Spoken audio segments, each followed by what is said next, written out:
come back there. Sorry. Yo, I'll jump out of this water right now. Do it! Do it! Stand up, be humble. Wait till you get on shore, you're gonna fall and catch it, bro. All talk, Oshawa. Yeah, you'll see.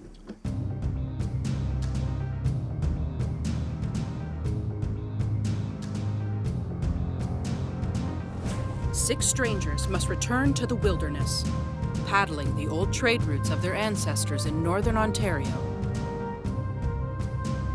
Surviving for 25 days with no modern technology. Learning the old ways from the elders. To reconnect to their past and find what truly matters.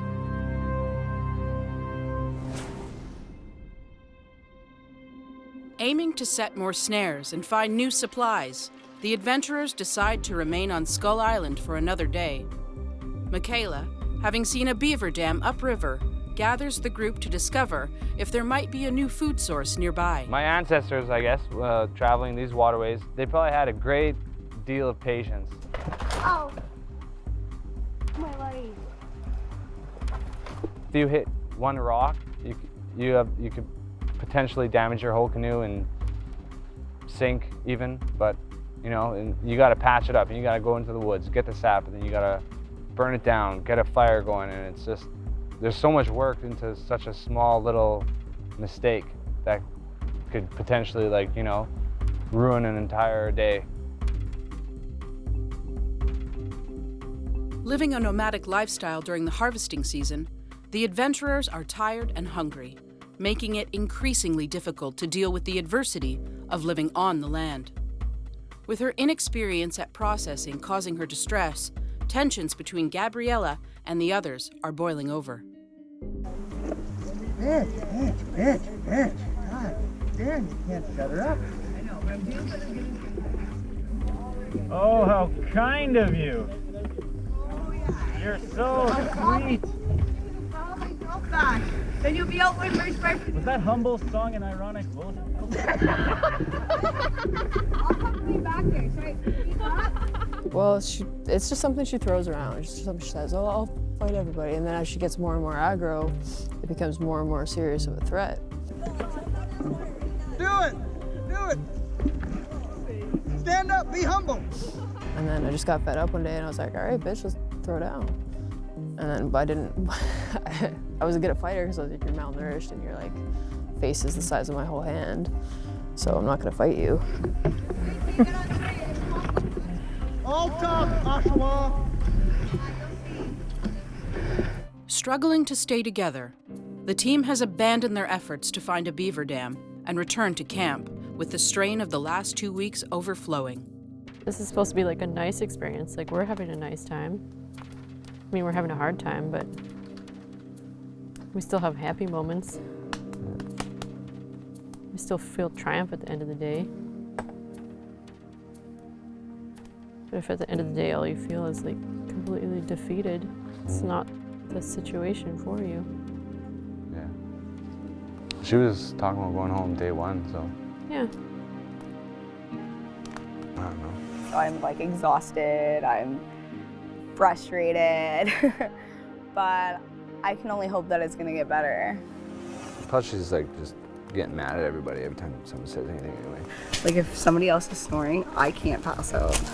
So I'm always like forever nudging people, throwing little punches here and there just to shake it, but everybody does. Ask her to help, she'll just get mad at you, so. Oh, didn't you see how I did it? No, I didn't see how you did it. Watch how I do Want it. to show me? That's what I'm doing right now. Buying it. Now you can do it. I just leave her alone now. Oh, I'd rather starve to death than freeze to death. If Thanksgiving weekend and Gabriella's not doing more for nobody. She wants freedom. Yeah, she just wants to get out of here. That's all she's been talking about for the past couple of days. Every night, she just wants to go home. Every morning? Every morning, I too, yeah. Hey, I just want to go home. Honestly, I'm done. I hate this so much. Like, I just want to die. Wake up hearing about it, go to bed hearing about it. This morning I woke up to change the channel. Yeah. I heard like, this one already. I don't think it's a fear of failure. I think it's a fear of trying. It's a fear of work. Because I think she just seems to me like she just glided by doing whatever she wanted to do and fought anybody that tried to tell her otherwise. From camp to camp, making their way over waters searching for game, the inexperienced adventurers have been thrown into a constantly demanding lifestyle they never expected when they began the journey. The overwhelming workload has been both a harsh reminder of what their ancestors faced and how much of their own heritage they have lost.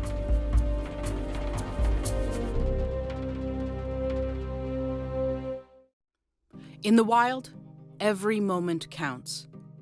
The group can only move as fast as their slowest paddler, but they have to keep moving. Michaela makes the choice to lead several of the others across to the mainland to set more snares, hoping Gabriella can overcome her insecurities and do what's best for the survival of the group. I wanted an experience that was going to change things for me. And that was it, is I didn't, look at all the ins and outs of how I would react in these type of situations. I mean, because I've never in them, right? How am I supposed to know? But I wanted to gain, a lot of different knowledge and figure out what it really was that I wanted out of the situation. I mean, I think I got it. And that's it. It's like I know that, in myself, that I did push myself to this point, and I did, do the very best that I could. So we'll go around. So you can see that one there. Don't step on it. Okay, now we really got a trail going here. This is good. We have one less mouth to feed. Yeah. But that's also one less hand to help in camp setup. Yeah. Well, That's true. Yeah. Yeah, Caleb, tomorrow morning will be the first morning we wake up and there ain't 6 of us. No yelling and getting mad at stuff for no reason. Won't be that bad. Yeah, I was thinking we get to sleep in too. I mean, because there's only 5 people collecting firewood. And each person, we're all doing our little jobs out here, but not just for the individual. I'm not going to collect firewood for my own little personal fire. I'm not putting up my own little personal shelter. I'm not smoking fish and collecting fish for just myself. If I catch something, I share it. If I bring firewood, we're all benefiting from it. So there's 5 people working hard. It's back to that angry 14-year-old kid who, just wants to die. And that's it. It's half of me doesn't want to, give up or whatever, but it's not giving up. And that's how I gotta look at it. I literally did the best that I could. And I've, put myself through more than I ever have in my life. It's just hard to have a happy attitude when someone is refusing to, someone's repetitively asking for help and then refusing to help themselves, basically. There's a small little trail here. There's lots of little trails in here. This is rabbit territory. This where they like to be in, real thick? They like to be in thick, protected areas, yeah. Setting the snares, that was pretty cool. Something came through this trap. Oh yeah, the grass is gone. I never set snares before. I never set any kind of traps. So when Michaela set out the traps and she actually showed me the game trail. We don't know exactly what trail this is. It could be something else, but animals like to follow each other's trails. Almost like an epiphany, all of a sudden it kind of just glowed out from the rest of the forest. It was pretty crazy. Yeah, it looks like it's been flattened by something. Even on this side it looks a bit flattened. So I think that could be a game trail. A little rabbit. Michaela, over here. I think I found one. I don't know. You walk in the forest all the time and you never really notice things because you kind of just pass by. You have an objection, you have a goal, and you have a place where you're going. But when you actually stop and get down low to the ground and you're looking for a game trail, you just see it, right? And I was actually quite surprised myself looking for the game trails and how easy they were to find. Definitely, and it's been moved around. Really? So this is a proven area that there's something here. Especially in these forests, man, they're so thick and there's so much stuff on the ground, so whatever's hopping around, you're gonna see the trail, right? And yeah, it was pretty cool. But something came through here. That's cool. At least it's a proven trail then. I think our last trap we set was pretty rad looking. It was legit. I don't know, it's right in front of his doorway, so hopefully he goes back in there tonight. Maybe have a rabbit or something. So maybe we'll set a couple more in this area. before we check the other 3. Catch a rabbit, you gotta think like a rabbit. Well, my eyes are not as seasoned as Michaela's, but I'm looking for a game trail, and I figure the first step is to get on their level. Try to suss it out. Now I know they go towards the water, right? Towards the food source.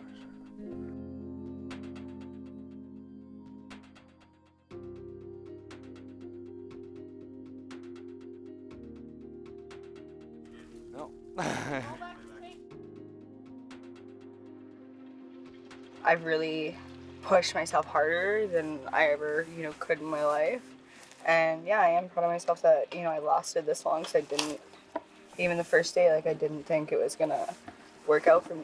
And then she'll complain about stuff that's simply easy for her to go and help herself and do. Like that's it. I've tried to talk to everybody. I've put yourself in my shoes, whatever, and it's just oh, when I was 19 or blah blah. They zero compassion. That can be your job, and then she won't do it. I can't go through it without knocking somebody out. But like she was saying this morning, she came here for herself, and she's kind of carried that attitude through, and she's said she's got what she wanted out of this experience. So whatever that means. We're on episode 7, so I've made it through. There's only 13 episodes, so I've made it through majority of them, which is awesome. And that's the thing too, is you listen to her and you empathize with her, especially yesterday about the animals. I was it's I understand. I know what it's like to kill an animal for the first time, and it's hard and it's heartbreaking. But having said that, she's not learning the lesson that comes out of that. Because she was oh, I don't want to kill anything with a face. She's I think I'm gonna go vegan. And then she was talking later, she's oh, I'm gonna go get some hot dogs. I'm gonna go eat this, whatever. I'm well, it's still an animal with a face. You just don't see them getting killed. The last 2 days, just those animals and things have just brought up so much more in my life that I never really worked through. And that's it. It's the last time I felt like that was when I see my dad's dead body. I've already seen it now, and it's Can't unsee it. I don't know why this is so hard for me, but it is. It's not easy for a lot of people. But it's it's at that point where I have to, because I'm gonna hurt myself or hurt somebody else. Gabriella's personal history and trauma continues to impact her mental state. For her own safety, medic Rob Evis steps in to assess her ability to continue. So tell me, we'll start with the negative, then we'll go to the positive, okay? So tell me, really, what is it about this experience that that was overwhelming for you? Definitely the animal thing. The animal thing was, yeah. And I mean them, I don't know why I reacted the way I do with that, because I've never seen it before. Mm-hmm. And I mean, that was kind of the tipping point for me, is I knew I was staying here, I'm gonna have to see it over and over again. Just the relationships with all of us are just increasingly getting, worse with me and them. Well, I'm not gonna go out of my way and waste my energy in helping someone who doesn't want to be helped either. So I tried a couple times, talked to her, but she doesn't listen to me. I feel like an a-hole, but whatever. I feel so alone out here that nobody understands, and I can't expect them to. No point. You can only do so much. Yeah, exactly. Well, I think the best way to help her is to get her out of this situation. For the others, the strain of this journey leaves them with no time or energy to give Gabriella the care they would want and she needs. Her pain and weaknesses were formed over many years of cultural separation and in the trauma of generational grief. There is a grave history at the roots of who she is today. Her suffering is not unique. Her struggles still true for many. She is lost in her identity. The land, the elders, the teachings are all small steps in the right direction, but to keep following the path is too much for her at this stage of her journey. Gabriella has decided to leave.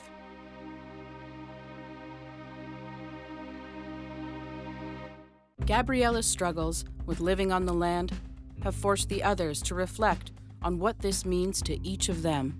For Tim, the prospect of passing on his knowledge to his young son has kept him focused on persevering. It's a little bit harder now.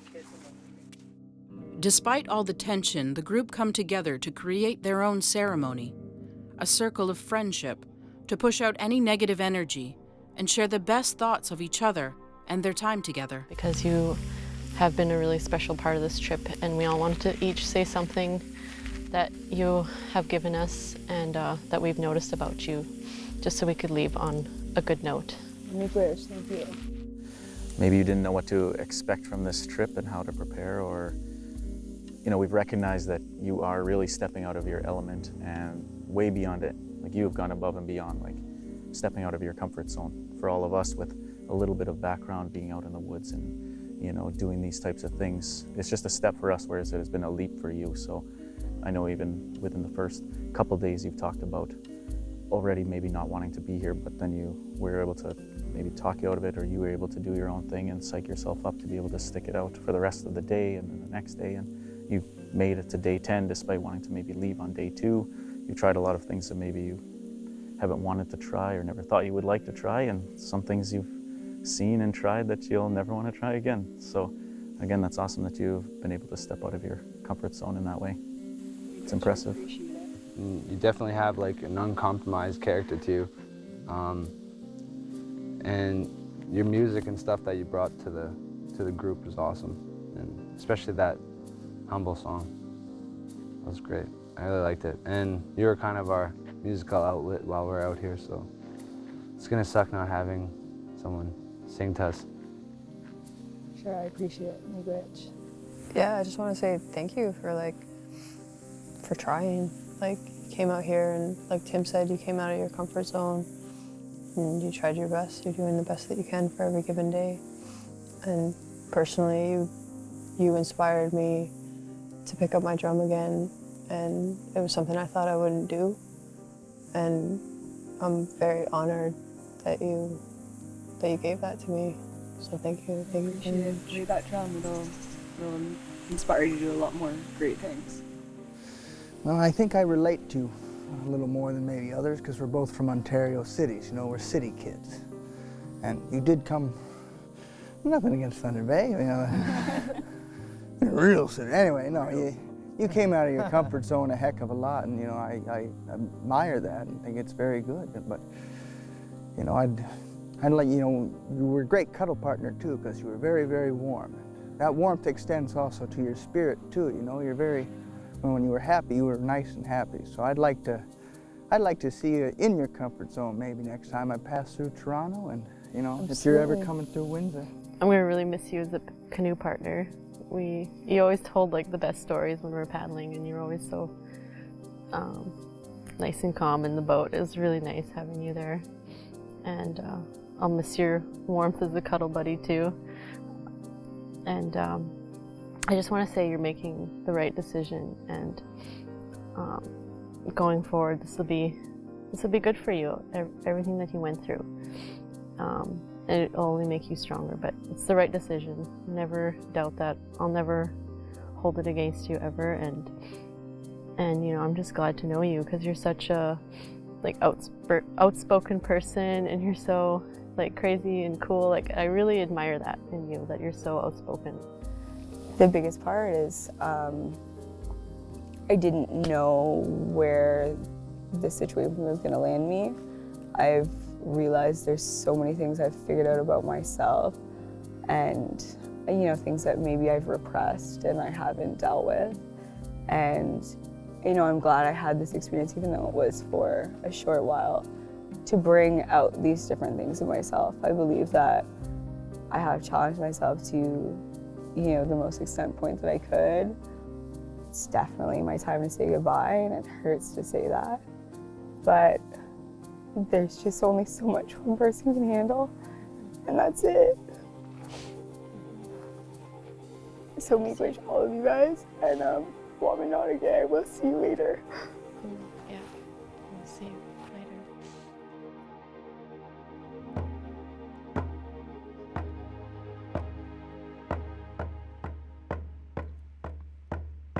Wichita, Wichita, do-ya, do-ya. Wichita, Wichita, do-ya, day. Wichita, Wichita, do-ya, do-ya. Wichita, Wichita, do-ya, day. Wichatanaya, hey-ya, hey-ya. Wichatanaya, hey-ya, hey. Wichatanaya, hey-ya, hey-ya. Wichatanaya, hey-ya, hey. Wichatanaya, hey-ya, hey-ya. Wichatanaya, hey-ya, hey. Wichatanaya, hey-ya, hey-ya. Wichatanaya, hey-ya, hey. All journeys are defined by the struggle, but together, we overcome.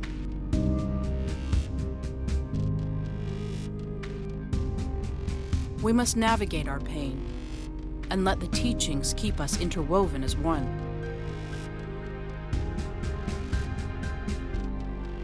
Should the trauma of past generations dictate who we can become? When will we see that our collective strength begins in each of us?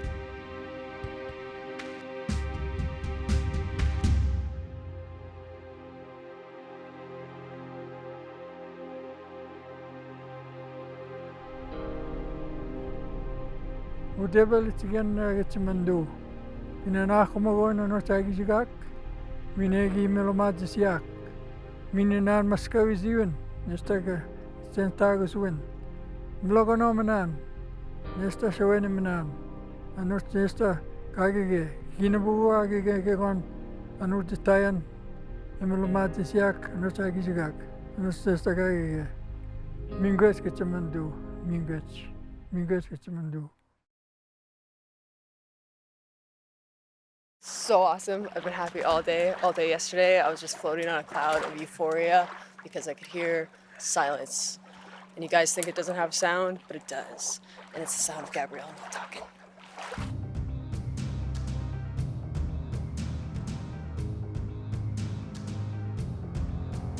Six strangers must return to the wilderness, paddling the old trade routes of their ancestors in northern Ontario. Surviving for 25 days with no modern technology. Learning the old ways from the elders.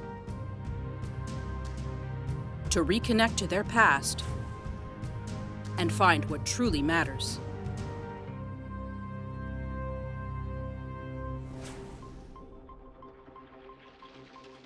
For the first time, the camp awakens with less than 6 adventurers.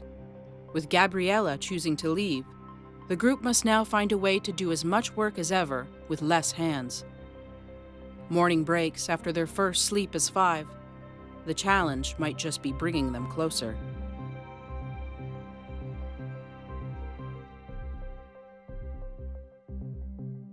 Our fire pit's only this big, but the logs were this big. Yeah. Kind of extending to the door and out the door. So we drag one in, place it on the fire, and eventually this fire just started to creep towards the door, catching some of our bedding on fire. Yeah, I was catching these boughs right here. It's caught some of the extra logs that weren't even in the fire yet. So we had to throw the door open. Ebony grabbed one of the logs and ran it down to the water and threw it in. You saved our lives. Put it out. Yeah, I mean, this was our first fire drill is what it was. We did extremely well, I think. Our first fire. So this We guy didn't do anything. We didn't up. evacuate. We did a shitty job. I stayed low to the ground. Morale is at an all-time high. That's so good. For now. For now. Until we have the duties of 6 people. We always had the duties of 6 people. Our first night with only 5 in the camp was really restful, peaceful. It was a bit of a somber mood, but it was also, it just felt more calm, and it was very mellow. I didn't need this one, you didn't take your pants off. It's as deep as it goes. How's your feet, Brendan? Scale of 1 to 10. It was this cold. This cold. Which I did not miss the extra body heat. Because, I mean, the heat was nice, but she used me as a jungle gym pretty much. Woke up with arms and limbs attached weren't my own, you know. The ceremony closed it really nicely, the goodbye ceremony with Gabriella, so it just felt like, okay, it's done, it's over, we can move on. We had a nice little feast that brought us together. We had like ate a bunch of our smoked fish. It was very delicious, and yeah, we just, you know, had a good time, told stories, told jokes. It was good. Repeatedly, it was said that the spirits were higher. There was no negative energy to begin with. I think it was the first time that we heard the birds chirping in the morning, you know, because it was just a little bit mellow, calm, relaxed. It was a good feel. And then even packing up camp it was a really good feel this morning. So we can have some harder wood that burns a little bit slower, maybe a little bit warmer. So you don't have to wake up every 25 minutes to stoke the fire. Are you eating a mooseberry or a rose hip? Are you eating a mooseberry or a rose hip? Mooseberry. Okay. It's bitter. And sour. It's good though. Yeah, I'll take a little bit of that. That's like Colgate or something. Oh yeah, I want a piece of that charcoal. I want to brush today. Minty. I got a couple furs, socks, a clean pair of underwear, and my moccasins that I'd probably take out because we're gonna go in the canoe. And I don't want to get my shoes wet. Breaking camp also means sorting the items Gabriella has left behind. Was I the extra large? Was I Brendan wearing must somebody miss else's? Gabriella because he has her. Yeah. You have Gabriella's fur. To the victor goes the spoils. The victor? All right. On the mainland, Michaela's checking of the snares has been met with disappointment when she finds a rabbit has broken out of the twine. She returns to see camp already broken down. Just pick up a piece of coal. Michaela, you got any rabbits in there? No rabbit. None? But a rabbit stole my trap. Yeah, broke it. It broke off the string. So close. And another one was disturbed, like something went by it again, so. No success. No success today with the fishing net. But I feel like it could have been put in a better spot too. It wasn't much of a trap. So it was a pretty good, like a really clear game trail. So we have to look for those clear game trails. Before we start tramping through the bush. Yeah.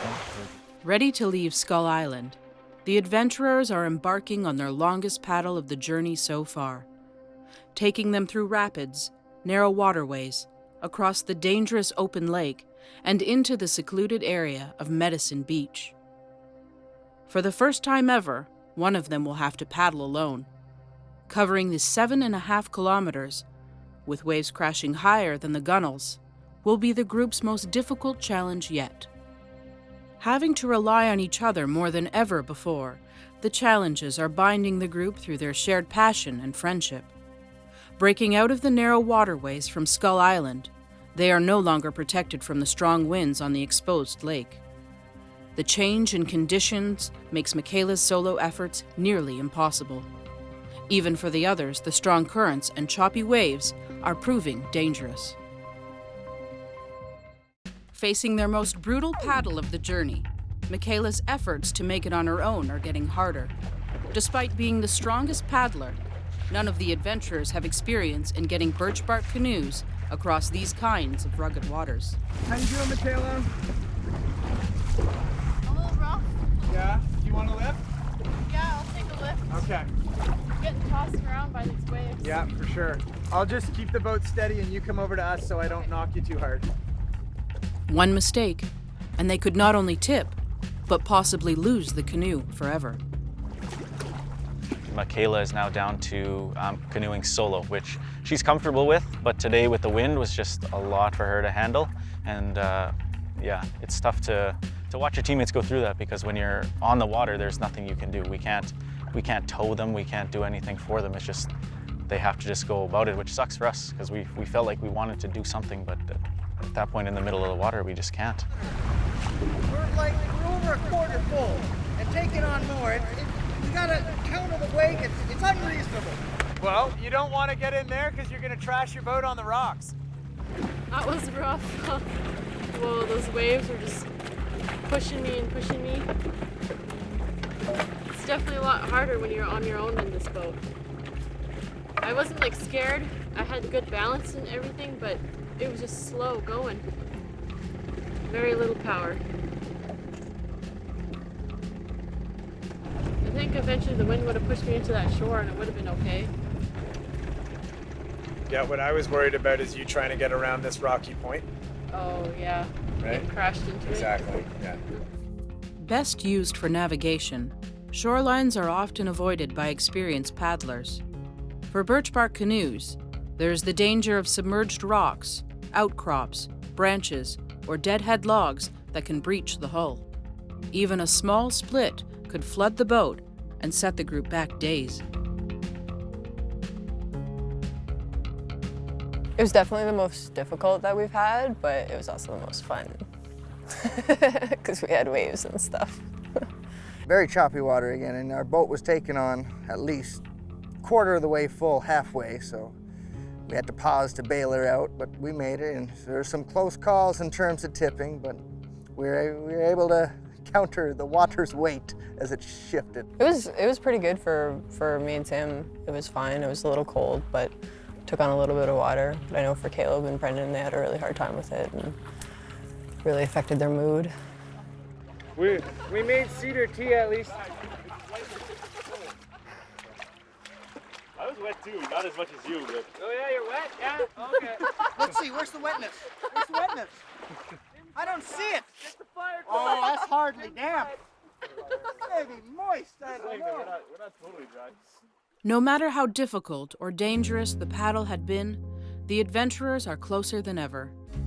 Instead of the pressures and strains getting the best of them, they continue to laugh and joke as a team, overcoming every challenge together. Talk about shock treatment, man. I was already soaked, like, from waist down, so I thought I might as well take a bath. And yeah, we got a fire going, warmed up. Now I'm 100% dry now. Yeah, it's nice, definitely super nice. And it's like marsh all behind us, and it's just beach up here, so it's, and there's a lot of seaweeds sticking up, so I think maybe if we put our nets in today, I think we can get a good catch, hopefully. Yeah, you can make it. Keep it fresh. That's exciting.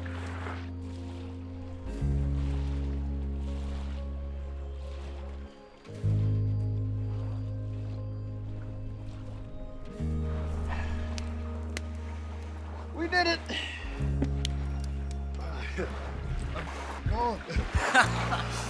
And the smoke's in my eyes. Like, it just woke me right up. Better than Red Bull. Better than Red Bull.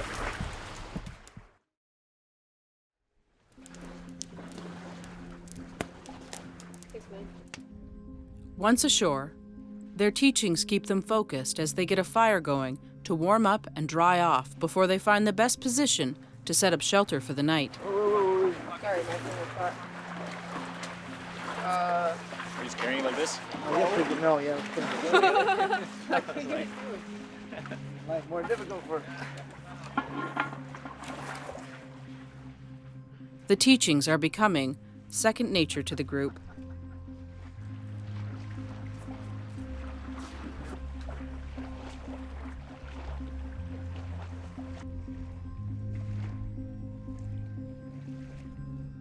As they set up after a long day, they are surprised to find an elder has visited them on the beach. Ani, sashoki ba to shnam? Sashok na ida hapat ko sneg bane. Sashoki shatuna wana kasi agwin bike ng gunakshik. Chumi ko etstes din nem gibe to sneg. Canoe mo nem des kenya aban chabao din na kya. Migen you din na kya chaya. We should again shine. Come shaka de semude. Where they had once been learning the physical needs of survival, they are now excited to find out what medicines and gifts the land has surrounded them with. More importantly, they are beginning to see that the teachings are not just about the health of their bodies, but also their spirits. Out of respect to the Creator and the land, Elder Pauline begins with a smudge ceremony. She prays to the four directions as she prepares for her first teaching. Respected throughout communities, she is often sought for her knowledge of the land and her lifetime of experience.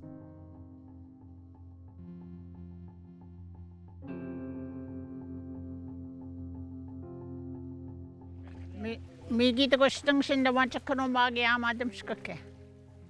Kapag sen mana David sigit, sinad magoing kanagego. Minat sa kwes maing lisib na doon at sinad magoing. Genywe na sa Canoe I'll ask our Creator that He will lead me through every word to teach you people the plants and the herbs that's out there for you to learn that will help you sustain your life through the rest of your days on this world. The only thing you can harvest with this in the fall is mainly the trees. See all these trees out here? They all got oil on them. Every tree, there's so many of those trees out there, it's all medicinal. My main teachings today is to make a minigan. It has 5 ingredients to it. Can someone tell me what's this? Balsam fir? No. Come on there, Thunder Bay guy. White spruce? White spruce. White spruce. Balsam. Cedar. Willow. And bear grease. So I put that all together. Of course, I shape these first, cut them down into little pieces, or sometimes I just use the bark, same as the balsam. Even the red willow, I shape all the bark off, and the cedar. Put them all together, and I steam them for 3 hours. It has to be 3 hours. As she taught them her wisdom of the land, many of her words were sacred and meant only for the participants and their own journeys. Inside and out, the adventurers are learning what survival truly means and how medicine is something that we can each bring to others and the world with the right mind and purpose. On the land, listening to the elders, the teachings are growing from knowledge into wisdom. By living and surviving in the wild as their ancestors, the group have moved towards a new stage of their reconnection, the inner peace that comes with reflection. They are healing their own pain and creating their own identities. All of them are realizing the journey is now more than physical and that medicines cure more than the body. Spirits must be nurtured, and healing happens through our relationship with each other and the land. At last they see that the true lesson is that they must share what they learn and that their healing must become the medicine they share with others. As Pauline taught them her wisdom of the land, her sacred words had a profound influence none of them had expected when the day began. Today was probably the most in-depth teaching that I've had from a medicine woman. That it's not just about knowing what the medicines are, but it's about your presence, it's about being thankful, and it's about the prayers that are involved. That's a big part of being a medicine woman. That was really struck me today. She knows my aunt from back home in Thunder Bay, that was pretty cool. It's kind of funny how we kind of met, not in Thunder Bay, but we had to come way over here to meet, which is pretty interesting. It was a great lesson, and I wish we could have had more time with her. Wish we could have had hours, days with her. What we had was a really beautiful experience, and what she said really was quite inspiring. Very, very knowledgeable. It's a joy to listen to. You know, I don't want to say I have favorite elders, but she's definitely one of those highlights that I'll remember. I could have sat here until the sun was gone, not worrying about a shelter, just listening to Elder Pauline talk. Her wisdom was something that I've been fascinated with, but I've never looked into myself. I've never looked into the medicines and how all of these trees are, can be so helpful in a variety of ways.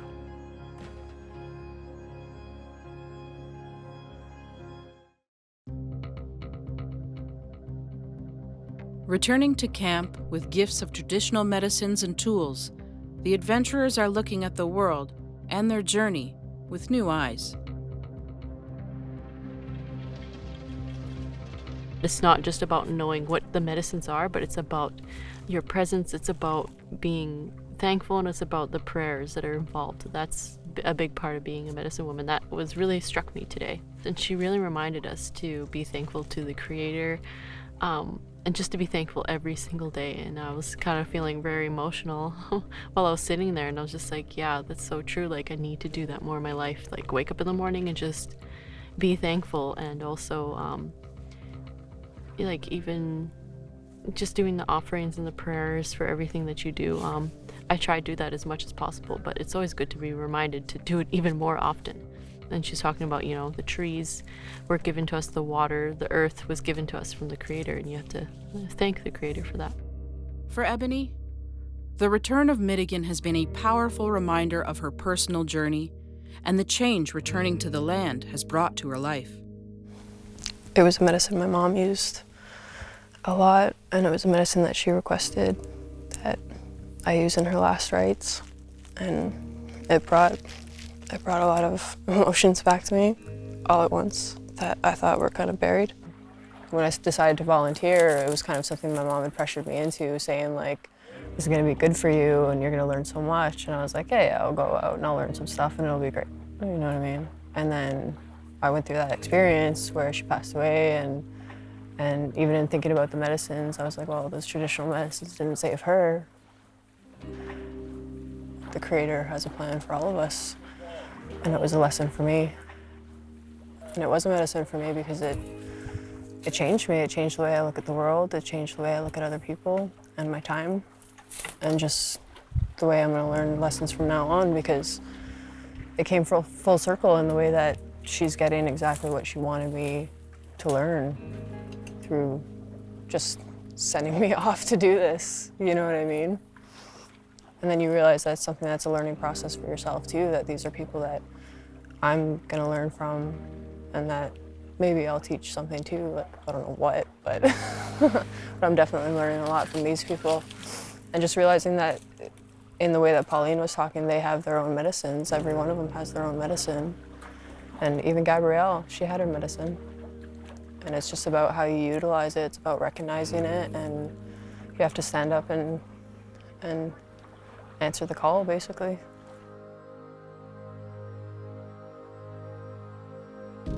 Medicine is a circle. By healing ourselves, we become the healers. We must share to survive, unite to thrive. On the land, our bodies and spirits can grow strong together. Every choice shapes our legacy. Can we save our future by healing the past? Are we brave enough for a new beginning?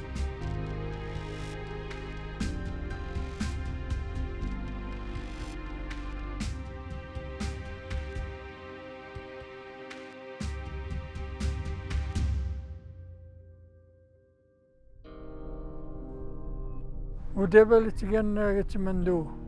Inanako mago na nortagi jigak. Minegi melomadzis yak. Mininan maskawi ziwen. Nestaga Centagus win. Mlogonomenan.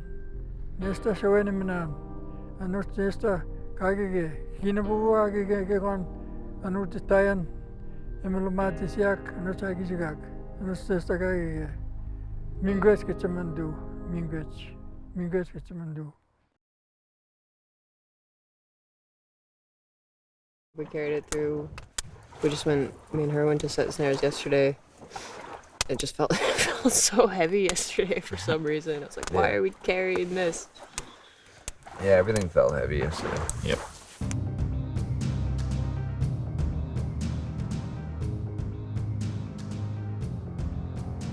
Six strangers must return to the wilderness, paddling the old trade routes of their ancestors in northern Ontario.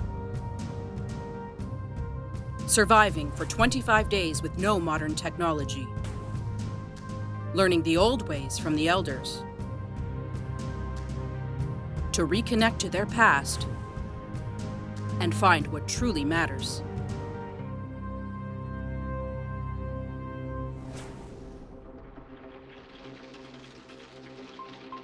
Huddled on the windy shore of Medicine Beach, the adventurers' food supplies are low, but spirits remain high after a special night blessed by the northern lights.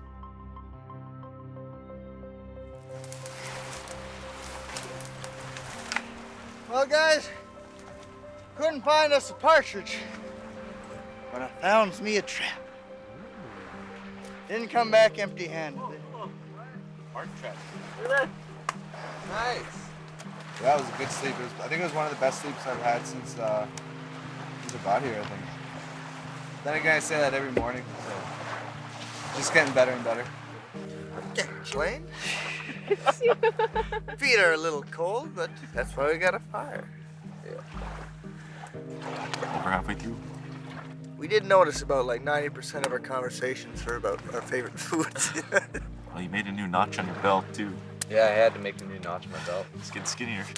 Extra notch. This morning was a partridge broth, and it was good too. But yeah, that's the key, I think. You gotta get some carbs, some calories in you in the morning, or else you crash fast. My pants are fitting a little bit looser, so again, hunger is definitely taking its toll. The belt's breaking. The northern lights were like, we couldn't see them. We couldn't quite see the bulk of them because they were like north is just beyond the tree line here, but then some spread out. You know, we stood back just over there, and you know we could see birch bark canoes, a teepee, and the northern lights. Like, you can see when was like, the last time that was seen? Yeah, you can see like pillars of light coming through the trees. How many people have seen that? A shot of birch bark canoes, teepee, and Northern lights all in one? In the forest, from the lake and the beach, and it was just like totally. I have this painting at home that's a teepee with northern lights in the background, the trees like that. And, yeah, so it was cool to see that. Yeah, it was awesome. Surreal. Despite promising signs, the group have not been able to secure any new food sources and have decided to move camp. We didn't catch anything here, so. But we've seen moose tracks along the beach, eh? As soon as we touched down, big moose tracks. It was crazy. I figure the moose going through here stole all our berries. Oh yeah, empty branches all over. Yeah. Just checking on her 20+ traps. Did she say 20? Something like that. Upwards of. Some rabbit, some squirrel. She's a lone wolf, man. Like She is. hardcore. She likes the alone time, the downtime too. It really picks her up. Like, you can tell when she's feeling down. Like, she was feeling really down yesterday about not having food and stuff. You can tell it was really affecting her behavior. She'd go off into the woods and do her thing, come back refreshed. Like, it's beautiful. The plan is to get everything packed and go canoeing to the next location.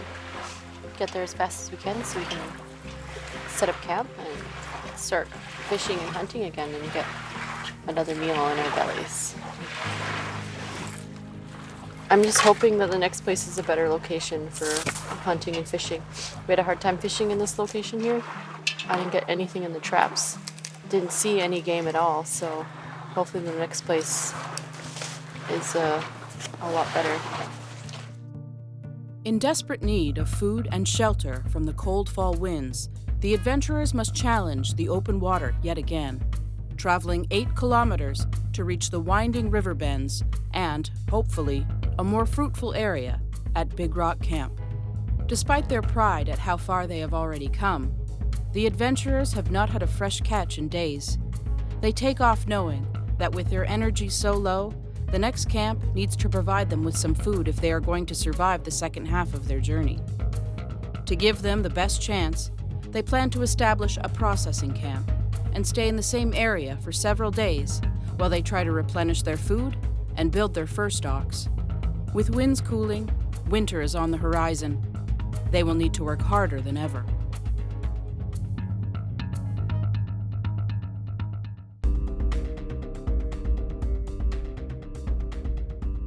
Cold nights and hungry days have not discouraged the group, who make the long paddle to their new camp with a fresh appreciation of the journey they are on. Their feelings of connection to their ancestors and those who paddled these trade routes before them continue to grow. As they weave through the rivers, there are promising signs of wildlife in the area, including the incredibly valuable beaver. Paddle here to Big Rock. Well, it was like the rest of Caleb and I's paddling experience, very wet, but we made it after all. Like every other paddle that we've had, it was cold.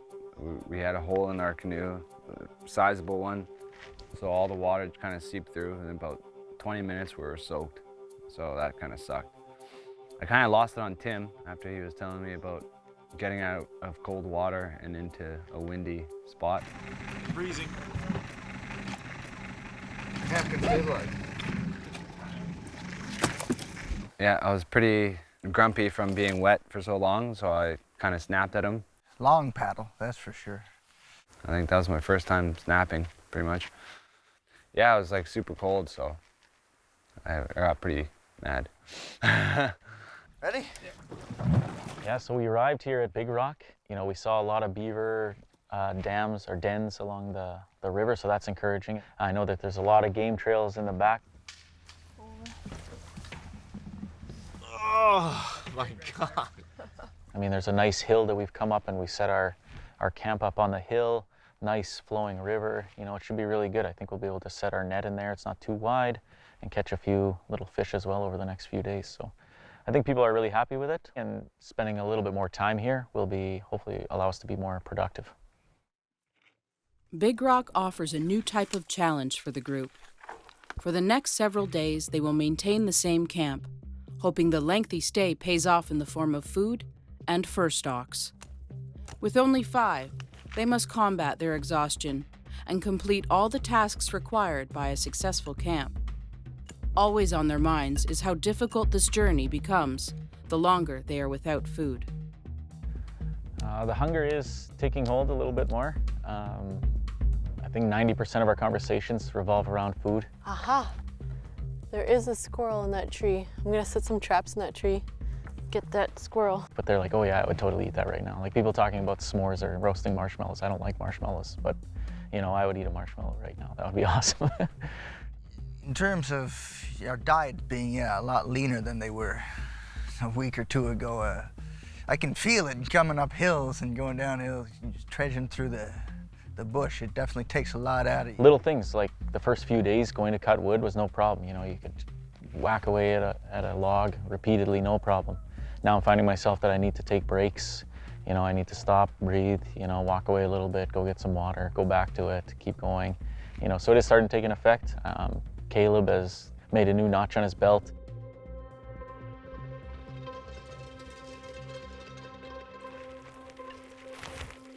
Well, this place seems a lot better than the last place. First of all, because it's a little way less windy.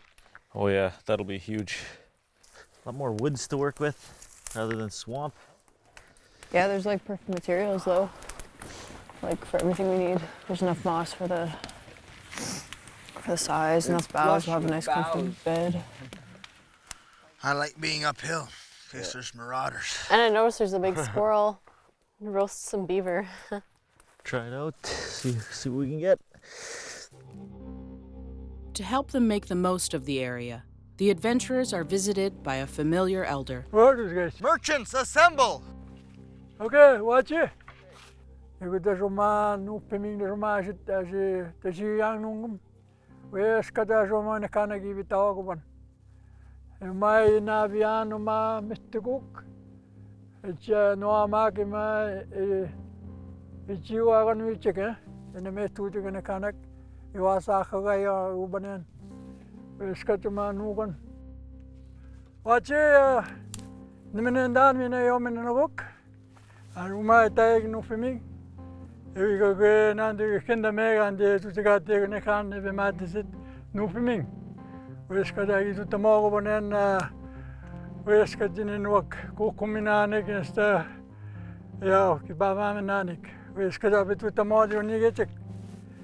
Ja dat is we gaan to the mogen niet en gaan ik me in de maat zit ik like I said this is we use mainly for underwater, under the ice when you go in the winter time, winter trapping. This is what I use anyways. The other methods people use, each trapper has their own way of setting traps. But when you do your trapping, you have to think about safety all the time. You don't rush what you're doing. But normally, what we'll do is we'll put this trap, put it over here. Oh, so the same, like so. Here. And normally would get a rope or a string. I don't know. Gifting them a second beaver trap, Elder Stan shows them a new method for setting it under the water near the entrance of a lodge or dam. It's ready to be set. Like I said, you would put it on a channel where the beaver run. You go like this, and then we catch it.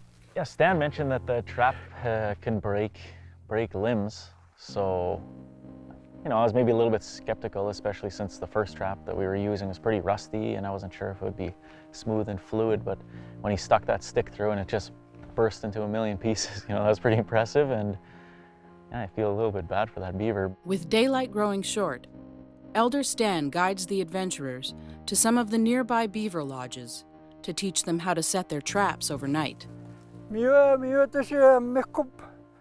Amikwa kaya ni nakadiwe kasi ni boyang. Itu sa miezi tu tikade ke ma wating kasi bimeset amek ni maji pagitning ate ka aya wanigan. Weda ka ba tumen. Go on bandas. I don't know, I'm getting kind of weak. So sa pagitnamen asi watit amek. Als je binnen gaat, zet hem. Ik ga er zo goed aan, ik ga er zo. Kan je ik tas tabin, ik bak kubis hè.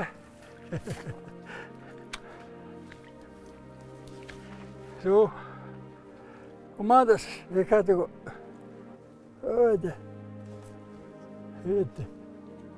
So yeah, Elder Stan came back to teach us about trapping beaver and setting traps. So yeah, that was a really good teaching, and I mean, I think a lot of the reason why we're here is to learn that skill in particular. We've all been anticipating that, you know, being merchants of the wild and, you know, trading in beaver pelts and those types of things. So obviously this was a big deal for our entire group and a big lesson for us coming out here. Okay, go wider, pull it. Okay, keep going, you're doing okay. You're doing great. You're a professional trapper. Okay, okay, undo the safety, but you don't snap it. Okay, now pull these together. Go slow, gently. Don't jerk it, they might. Okay, pull together, tight. That will hold it. So for him to teach us how to set those traps and yeah, climb up onto a beaver dam. I've never done that before. I've never seen a trap set. I've never even looked into it or researched it. So this was all brand new for me, which has been different than all of the other experiences that we've had so far in teachings. I've at least looked into a lot of stuff and knew maybe in theory on how to do it. So this one, I mean, this is a huge skill, and I've just never looked into it, never thought that I would ever trap beaver before. Yeah, so that was really, really cool teaching from Stan. Stan's like the craziest dude ever, man. He was wicked. He totally showed us up on his axe skills. Like he was like, it just looked like he was chopping cheese, man. It was crazy. Like really humble and courteous as well, because he let us know all the way through this lesson that this is just the way I do it. It's not the right way. It's just the way I like to do it. And he just threw us up on that beaver dam, and he's like, way here. Jumping around in the puddles and stuff. And I was like, wow, that's crazy. One healthy dude, that's for sure. I'm setting 2 poles onto a base and lowering it slowly into the ground or in front of the beaver's hole where it comes in and out. And he taught us how to prop sticks up on either side and how to lure them with poplar. Apparently that's popular. And so the beaver, yeah, we got a great lesson from Stan. I guess he's been doing it a very long time. I'm so hopeful that when we check them in the morning, there will be a beaver and we will have food. It would probably be really delicious. Needing to leave their traps until morning, the adventurers return to finish setting up camp and collect enough firewood for the cold night ahead. After their lesson, and the long paddle to camp has drained their energy, The group's priority of shelter has left them no time to set snares or find a good area for their fish net. As their only real chance of food, the beaver trap has become essential to their survival and one of the most crucial teachings they have received.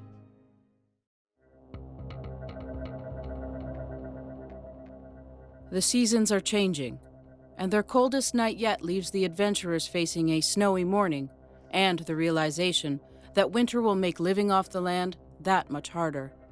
After 3 days with no food, it is another challenge for them to overcome.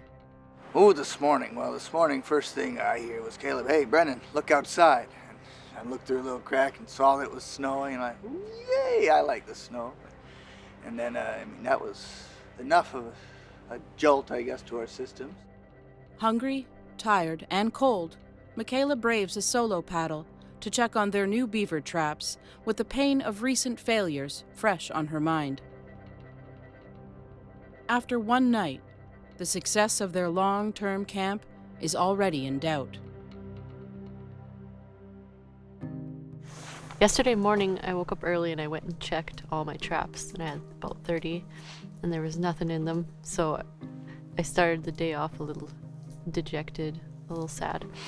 But we packed up camp, and we got in our birch bark canoes, and we paddled until the mouth of the river, and paddled down this really nice, calm river. It was such a nice change from the windy lake. You could see different, I guess it looks like moose area, like lots of willows and stuff. So it made you feel more hopeful, like, okay, there's more animals around here.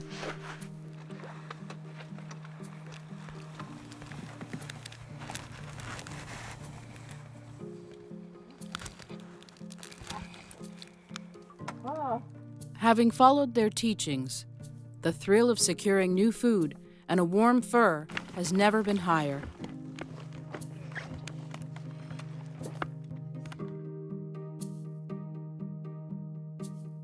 With the rest of camp just waking, Michaela triumphantly returns with their first significant catch of the journey. Michaela comes up the hill with a trap full of beaver. We just got super excited. We're at ease now, now that our lessons, are showing fruitfulness, it's great to see. Not that I don't like fish or bird, but it's nice to have a break from that. I don't think we had too high of hopes just based on our previous experiences with snaring or using our fishing net, right? So Ebony, I think, was the first one out of our teepee to kind of meet her on the trail. Yeah! Michaela, I know she's talking about how she lives off the grid with her father. Never been this close to such an intact beaver. Really? Not only will it feed us, we'll get the fur and the fats and the bone, skull. Teeth are good for something, aren't they? Sharp. I usually make beads out of them. Good for carving spoons, I imagine. You just have to be very careful that you don't cut the furs, because the more cuts you have in it, the less it's worth. It's kind of just about like the pressure of the knife and how you're pulling it. Well, Michaela's definitely been a saving grace. What's that connection? Because the whole point of us being out here is to learn this stuff, and you kind of can't help but think of your ancestors, basically. It was just their daily life, you know what I mean? Well, we all bring a little something to the table, I think, and Michaela definitely brings that. Now she's down there smoking it for us. We always had beavers. My dad was always trapping every winter. And I used to beg my mom to let us stay up late at night so that we could watch him skin the beavers. And after he was done skinning them, we were able to go and dissect the beavers and learn about, the different organs. That was part of homeschooling, yeah. Was just, we try and incorporate all those different things into our homeschool. She's been carving that up for the past couple hours now, it seems like, but it looks pretty freaking good, man. I'm totally up to eating it. Despite what I've heard about beaver, and I'm hungry, and why the hell not? We've never had beaver before. I'm looking very forward to the finished product. Our group is pretty resilient, I think. We're working really hard, and just you got to keep going. You can't stop, right? Nobody's gonna do it for us. Seasons will change. Challenges will mount. But the land provides for those who respect it.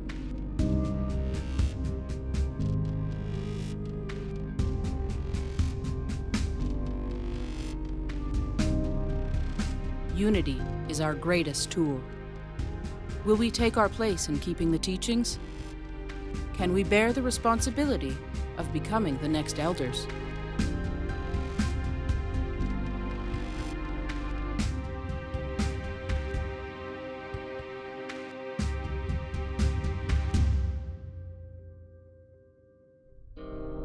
Udebel tigan getsimando. Pinanako mo na no tagizigak. Minegi melomadzisiak. Minanan maskawiziwen. Nesta sentagus win. Mlogonomenan. Nesta shaweniminan. Anut nesta kagige. Hinabuwa gigegon. Anut tayan. Melomadzisiak. Anut tagizigak. Anut nesta kagige. Mingwes getsimando. Mingwes getsimando.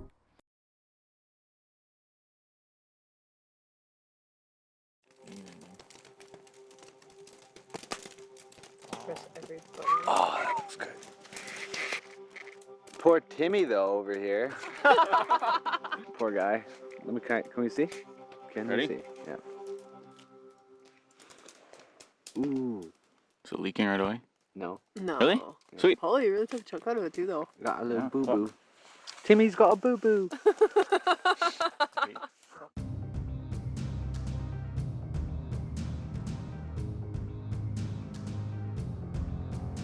6 strangers must return to the wilderness, paddling the old trade routes of their ancestors in northern Ontario, surviving for 25 days with no modern technology, learning the old ways from the elders, to reconnect to their past and find what truly matters.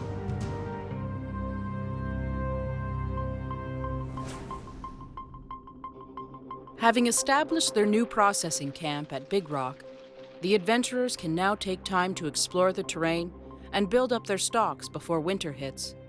With 2 beavers already caught, things are looking a little brighter.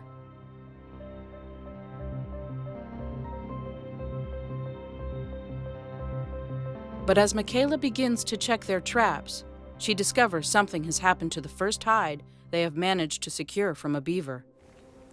Something stole our hides in the middle of the night. We had 2 of our beaver pelts sitting down by the river. I had beaver fur wedged up here.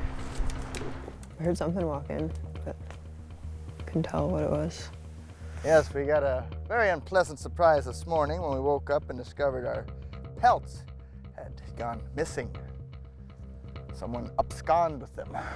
Le français. It's still fresh, it's got skin on it. Well, how do you say, coureur de bois? Like, we feed our dogs the fur because it's really healthy for them. It helps cleanse their systems. They're all around. A lot of animals love to eat the fur. I mean, you could use the fur for making a nice little bed in your shelter. We heard a lot of crows. We were suspecting maybe it was them, but it's a little too heavy to carry off. It's kind of depressing, all that work. Yeah, we were just kind of keeping all of our extra bits of beaver down there. You know, our jerky, semi-processed dried meat was hanging up in a tree, keep it away from bears and critters and things. But the pelts were on the ground, and I guess something came and scooped them away, which is too bad. There's a porcupine around here. I mean, we are in a pine forest. But it was still had some of the fatty tissue on it. We just didn't want that attracting anything to our shelter, so we kept it down by the water. I think it was what we least expected to get stolen was the hides, because we were more worried about the beaver that we put into the river. We were like, oh, someone's gonna come and take the meat, some water-loving animal. But no, it was the hides. So we'll just have to catch a few more beaver, so then we have a few more pelts to work with. Would have been nice to have one each or something. Now we're starting back at 0. Pretty disappointing. But hopefully, full faith in Michaela. She's an amazing trapper. Hopefully she'll bring something back. But I don't know, 3 beavers out of 1 dam is, 1 area is asking for a lot. Silly us, I don't know. Guess we'll learn, put something on it, like a rock, hang it up with the meat. We'll learn. Somebody will be watching this and think we're fools. We're learning.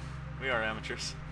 Well, it stops a lot of people from learning when you're afraid to make mistakes. And so you have to get over yourself and just say, like, it's all right to make mistakes, because sucking at something is the first step to being really good at something. And I think it's something that took me a long time to get over. Not even just being here, just in life. Just, you have to be new at things to get better at things. I guess after the beach, right? The beach was kind of like a dud of an area for us. We didn't acquire anything, no food there. So when we got here and we got a few beaver right away, I think we've been enjoying our time and just relaxing a little bit. I think we earned it. But you know, we can't always do that. We gotta keep going, and we have a couple days of jerky, you know, maybe 1 or 2 more soups left worth of beavers. We haven't set any snares here. We haven't set the net, so we gotta get those things going. Our shelter's good. We've generally been acquiring enough wood for the night, so what else is left but to get food? We enjoyed some downtime, and now it's back to work. Even though their processing camp is reaping rewards, the adventurers have quickly realized that nothing is certain and the work never stops when you are surviving on the land. Taking advantage of their semi-permanent camp, the adventurers delegate their tasks and work together as a team. By applying the vast wisdom of their teachings, repairing and setting their fish net, laying multiple snares, smoking meats, and collecting adequate supplies for camp, they are embracing their ancestors' lifestyle and spirit. As part of this development and reconnection, Michaela begins passing on her own knowledge, teaching Ebony how to prepare the beaver they stored overnight in the river, just as she was once taught by her father. You can nice and, like you're skinning it. My mom's dream was always to have a little self-sufficient farm lifestyle. But I was young and stupid and tried my hardest not to learn anything. I was getting into a little bit of trouble on the res.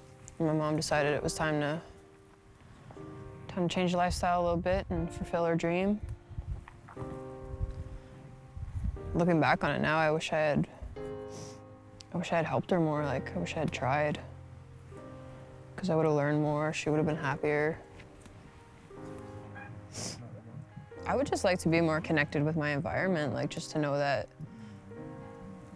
yeah, just to be connected with things that are closer to me, you know what I mean? Rather than go to the store and get your medicine, you can pick your medicine and know that you had a hand in it. Because I feel like your energy, the energy that you put into it matters, whether it's like for some people it's spiritual, for some people it's like a scientific thing, but your energy and your intent really matters in the things that you do, because those are the things that change your life. So I gotta wash that pot. Do you want me to go grab that sap for you? Yeah, and then we'll grab the sap and I'll get the fire That's going. Michaela's life. Like, she was chosen for it, for sure, because she loves it, you know what I mean? Yeah, it's good that everybody's doing a bunch of jobs, and now I can repair my canoe. Noticing a canoe has begun taking on water, Michaela and Brendan return to their first teaching to repair a small hole by sourcing spruce gum to mix with bear grease and create pitch. You can just tell by the way she conducts herself that it's her passion. My mom always encountered like a lot of racism because she was a white lady who like loved the culture. And so everything I learned about my culture and the Maliseet culture I learned from my mom. You can't deny who you are, you know what I mean? You can't deny that your mom was white, but you also can't deny that your father was Native. And so it shouldn't be a fight. It shouldn't be a fight for anybody. Like, and it's hard to see like even like Gabby, always saying white man. I was like, your mom's white. And it's kind of like, I don't know, it just kind of pissed me off a little bit. I was like, why do you can't encourage hate. You can't encourage hate in any capacity, because it just breeds more hate. Because you see it all the time, especially on reserves. Go to town school and get made fun of for being Native. You go to the res school and you get made fun of for being white. And so you grow up like really questioning who you are. And I think getting back to the land that's the most important, because that's who you are, is your skills. After their successful teaching of trapping beaver, elders Harvey and Dorcas visit to teach the group how to stretch the beaver hides. Gionawana Bejiga Mick Min Aya the Kotangibi Nanan. Kasego Banana beef aya a mick. In Common Degum to sugar and do dognets. Oh, you guys come over, please. Wait the Bishauk. Come over. Wait, take a beach out. Wait the.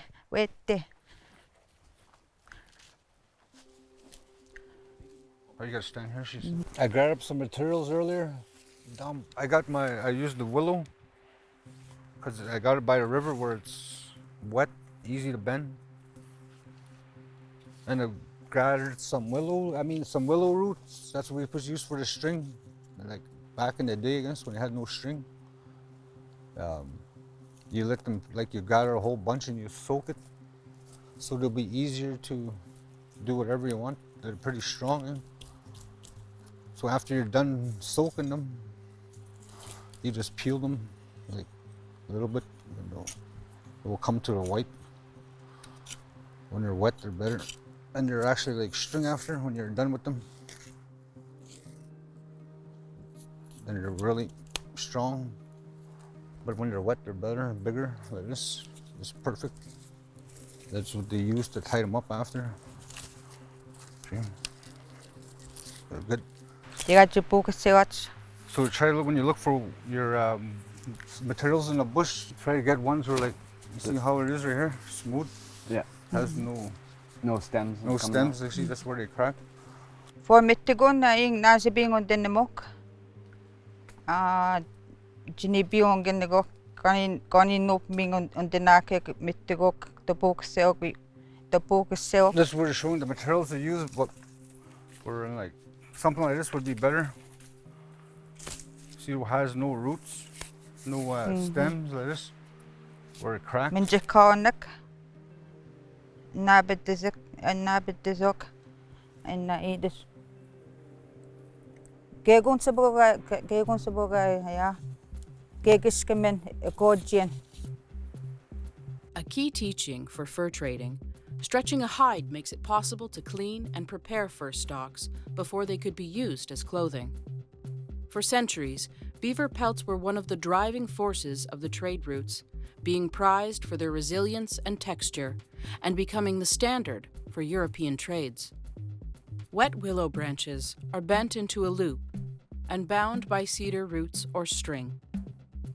Small holes puncture the fur, and the string or root is laced through and tied to the sides, allowing the fur to be stretched out, then scraped clean and dried. So you learned this from your parents and grandparents. Have you passed it down to your kids? I in residential school in Giza. She said she went to residential school and she didn't really practice it after she lost it all. I was in residential school. I just had a daughter about a month ago, so I plan to teach her all this. What I learned from them and my parents, my grandparents. It's the way I live. I do a lot of hunting. I spend most of my time in the bush when I can, but these days it's getting harder because it's bush is all clear cut. You go far up north, up the river, and it causes lots of up there gas. And then my trap line, it's all clear cut now. I don't really do much trapping anymore, so I used to do a lot of trapping when I was younger with my mother. Now, like when I go in my trap line, I can see right across. It doesn't make me want to feel like it ain't bush anymore. So now they ask me to cut my line and I just let them, because I work at the mill myself, so I gotta provide for my family somehow too. I don't like doing it, but I have to. Choose not to, but I have to. Back's against the wall pretty much. I gotta eat. These days, they say these days are over, but I don't think so. It's like, I try to teach a lot of people, young people back home too. They don't want to touch blood or even the fur. They think it's bugs or whatever. That's what people are teaching them, I guess. Yeah. They don't want to touch nothing no more. Kids Even I take the moose hunting, they want me to do it, gut it, and everything for them, and they ask me to help them, and I end up doing it.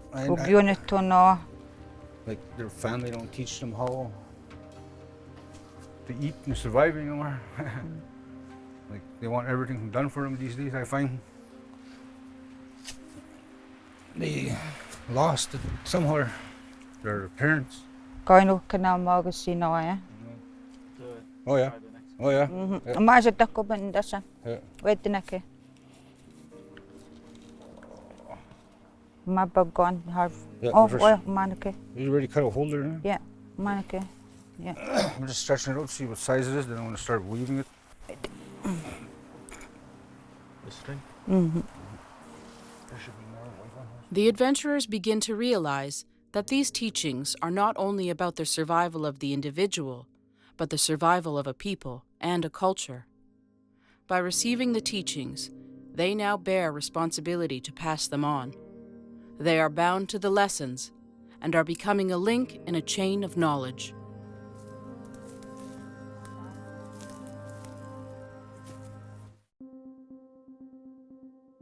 With a growing determination to respect the teachings and do the best they can, the group redouble their efforts to secure more food and fur.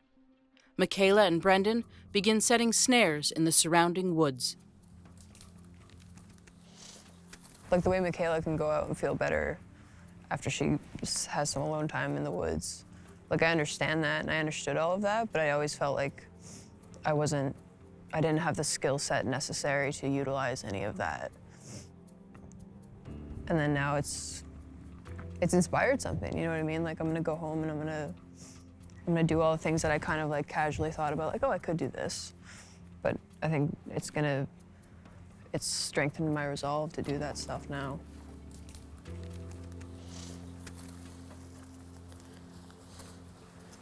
So it's gonna come running. Hopefully aim for there.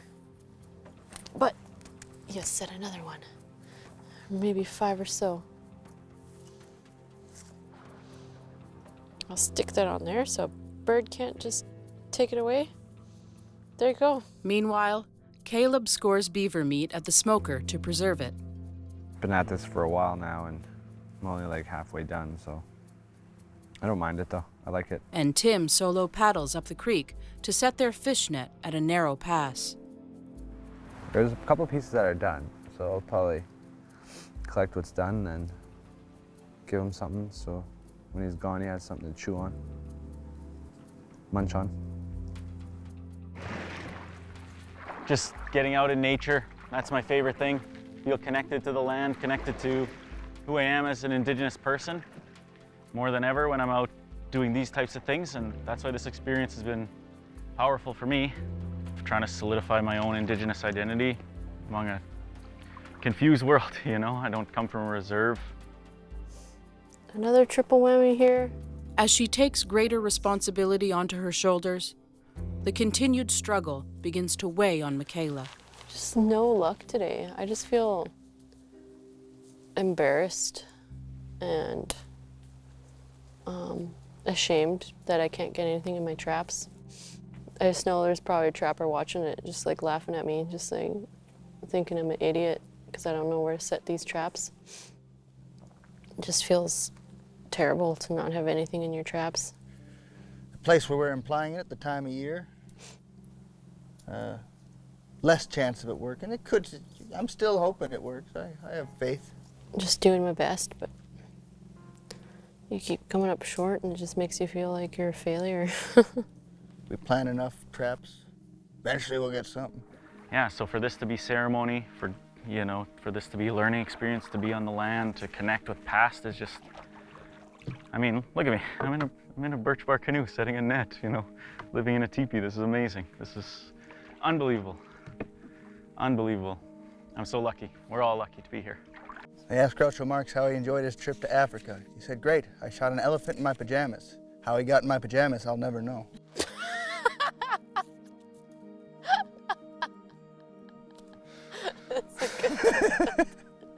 Oh, it makes no sense, but it's freaking hilarious.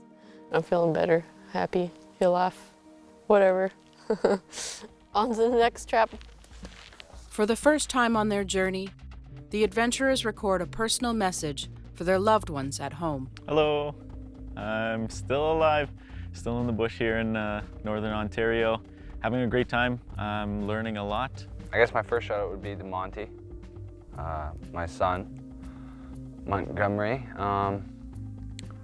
If you watch this, don't eat lots of sugar because you get sugar withdrawals for sure, man. So. Last night, I tried beaver for the first time, and I was privileged enough to get to suck the eyeballs clear out of the skull. I just want to start off by saying that I'm doing okay. It's been a lot of ups and downs. It's been pretty fun. It's been really, really tough. This is the toughest thing I've ever done. Just want to give a shout out to my family, to Bear and to Aspen and to Olivia and the boys. I'm doing a lot of really cool stuff you guys would be really, really proud of.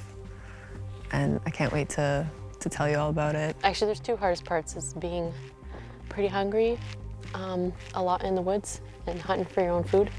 And to my mother specifically, you better be prepared to take me to Mongolian Grill once the plane lands, because I know it's right by the airport, so build an appetite. I got another shout out that I would do to Coffee. I miss you. I'm coming home eventually to drink you. I miss coffee really badly in the morning, and sugar and other foods. Yeah. But the hardest part recently has been missing everyone. I also want to say hello to Oma and Auntie. I'll be home soon and thinking about you guys lots. I love you guys, and I miss you, and I can't wait to see you. Yeah, it'll be okay. I'll be home soon. Once again, doing fine, doing great. To quote Public Enemy, I'm on top of the world, Ma. Ben Riley, over and out.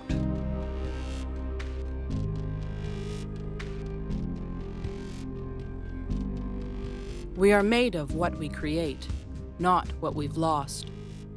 What was taken cannot be replaced. It must be made anew. The land teaches us that life is change, struggle, adapting. Can we embrace who we are and what we carry to join the circle of knowledge? Will we become the bridge between past generations and our people's future?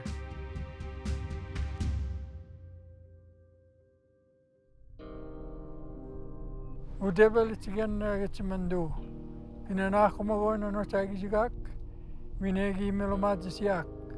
Mininan maskawiziwen. Nestaga sentagus win. Mlogonomenan. Nesta shawenemenan. Anut nesta kagige. Hinabugu agige gegon. Anut itayan. Melomadisiak ano tagizigak. Anut nesta kagige. Mingwes gitsimando. Mingwes gitsimando.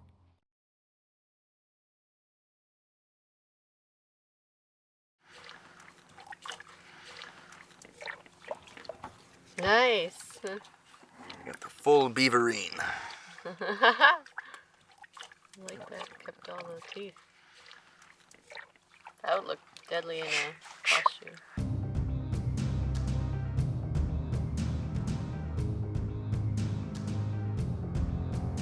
Six strangers must return to the wilderness, paddling the old trade routes of their ancestors in northern Ontario. Surviving for 25 days with no modern technology. Learning the old ways from the elders. To reconnect to their past and find what truly matters.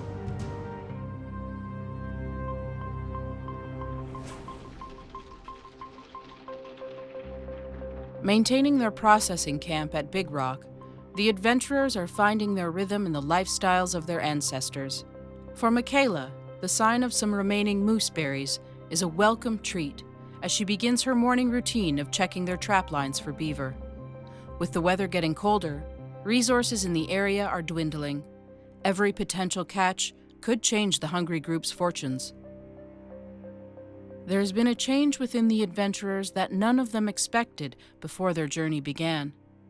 They are woven together in their experience and revitalized by their tangible connection to their culture and themselves.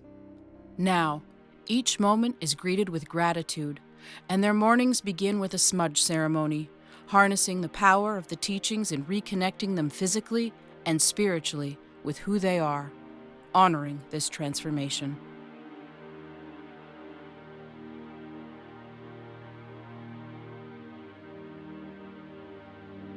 With the end of the journey on the horizon, their commitment is stronger than ever. But yet again, the lack of food is impacting everyone.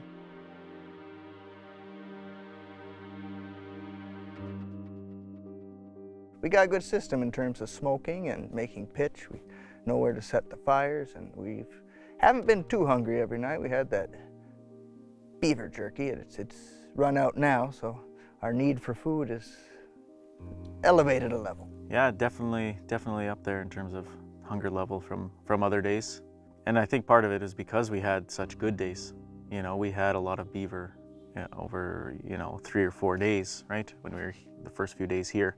So we were eating, a nice supper, and then we started with a good breakfast of beaver, and then we had jerky and, picking at the jerky as it's smoking. So we were eating pretty consistently. We all got pretty groggy and we're super tired for a good couple days. This hill, it's only, 7 steps up the hill near our camp, and it's just taking a lot out of us. It's tough to lift our feet. We're having to go into the bush, check snares, jumping over logs, and it's just like at the beginning of the week when we had food, we were able to jump up on the log, jump over, no problem. Now it's like, you swing a leg over, kind of sit down, swing your other leg over. It's getting tougher. It's getting harder. You can really feel it walking up these hills in the legs, the lack of water. We still have the fishing net out. That's been out there for days, and yeah, it's not working out for us. The net hasn't been a success at all. We haven't caught one fish in the net, and I don't know if it's the net, where we're putting it, or what. So Michaela's out right now checking her traps, so she's pretty far out. She's burning a lot of energy, so I'm sure she's really hoping for a beaver, because the last few days it's just been her going out by herself. People have offered to go paddle with her and stuff, but she's just sort of enjoying her time alone, and it is kind of easier to paddle that canoe by yourself and hauling the gear and stuff like that. It gets pretty unbalanced with two, so I'm sure on her end she really wants this beaver because she's expending a lot of energy. Because of our success the first 2 days in a row, we've been kind of banking on that success continuing, and obviously the last few days have not gone so well. But as well, everybody else, I think, is just starting to feel it. While Michaela checks the beaver traps, Brendan has high hopes for the small marten trap he stumbled upon at Medicine Beach. All right, here we are to check the marten trap. First glance, looks all right. There are no signs of avian attack.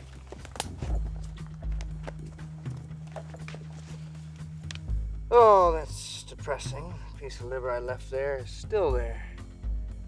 Which means most likely I'm going to be looking at an unset trap. And indeed I am. There it is. The bait's still glistening. But, at least the bait wasn't stolen like last time, so maybe we could use it again. But yeah, I still want to see if this marten trap is all it's cracked up to be. Martens are just too smart. The group continues to wait on their next meal. With their snares and fishing net coming up empty, the group's only chance for a meal rests with Michaela's long paddle to check their beaver trap. There is a sense of anticipation, for us anytime that she goes out to check it. Nice. That's a good one. That's a beaut. For the first time in days, the adventurers have success. Although the season is changing and their skills are modest, the group are continuing to impress with their ability to survive. Michaela's return draws everyone's attention. Hey guys, my wild fam. We have a feast. We have a feast? Oh, woo! Nice. Feast tonight. Oh man. Yep. Got some beaver. And I also got this giant northern water grub. They got lots of protein in them. Oh, what? Giant northern water grub. Wow. That looks tasty. What the heck is that? I'll take a bite of that. Beaver and bait. Beaver and bait, yeah. And I definitely want to try the beaver tail tonight. Try roasting on a stick. Instead of just burning it on the fire? Yeah, instead of burning it. get a little bit of fatness, I guess.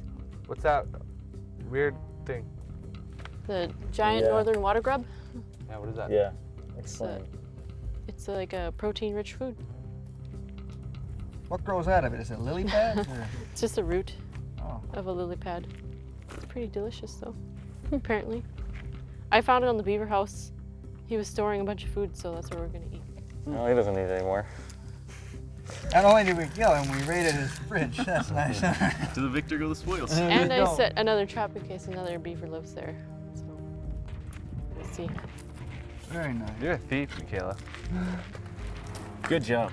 Good job. Yeah, someone will hold it steady for her. Yeah, that'll be good.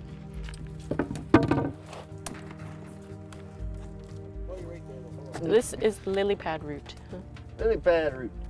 It's a starchy plant. So we'll cut it up, boil it in the soup, and try it out. Yep. We'll see, I've never had it before, but it's like potato or something. Scientific name, please. Hungry, the adventurers are willing to try anything. Hungry enough to eat these things.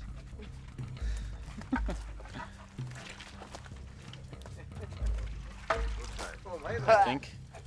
Let's try it. It's gotta be cooked. Hopefully when we cook it, it'll taste good. With resources low, the group are grateful to welcome Elder Henry Wesley to camp as he teaches them a new technique to trap animals. Aya Henry Wesley de caso umandunji aing conscious lake.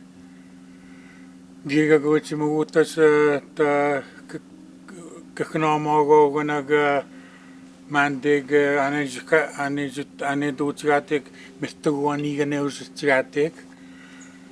Where's when me about strong about no for me pommes tagochen koya hain waniganan. Mita is not to panachom my father no tai in Nijin Metuno Uchimatuna no ma. It was a win up to it. It was a Gusuganat Metuguma Abatianon. What is we asked him at Tirate, which you put as obvious me is Bangazing. Unastagunahoyat Ugoyang Emataguskozot. Where's got matchka garbage to Han Metugonian? Driving several guide poles into the ground, a heavy log is positioned in front of a small enclosed clearing, such as the exposed roots of a tree, and balanced onto a trigger. Tying string around the trigger and baiting the other end creates a release, dropping the log when an animal tries to pull it. One of the oldest methods for catching game, the deadfall trap is another valuable tool in the group's daily efforts to source enough food and furs. Scalable for almost any size, it offers the adventurers a chance to take the teachings of the past to feed them tomorrow. Today's lesson was pretty good. We learned how to make a deadfall. And it was so simple, we're a little ashamed we didn't think of it ahead of time. I don't know, I just feel like we've been setting a lot of snares. And I feel like the snares probably would have been more effective if there was something of value to be had out here. But, because I don't feel like it's the trap, I feel like it's maybe the animal abundance around here. I don't feel like it's a flaw in the trap.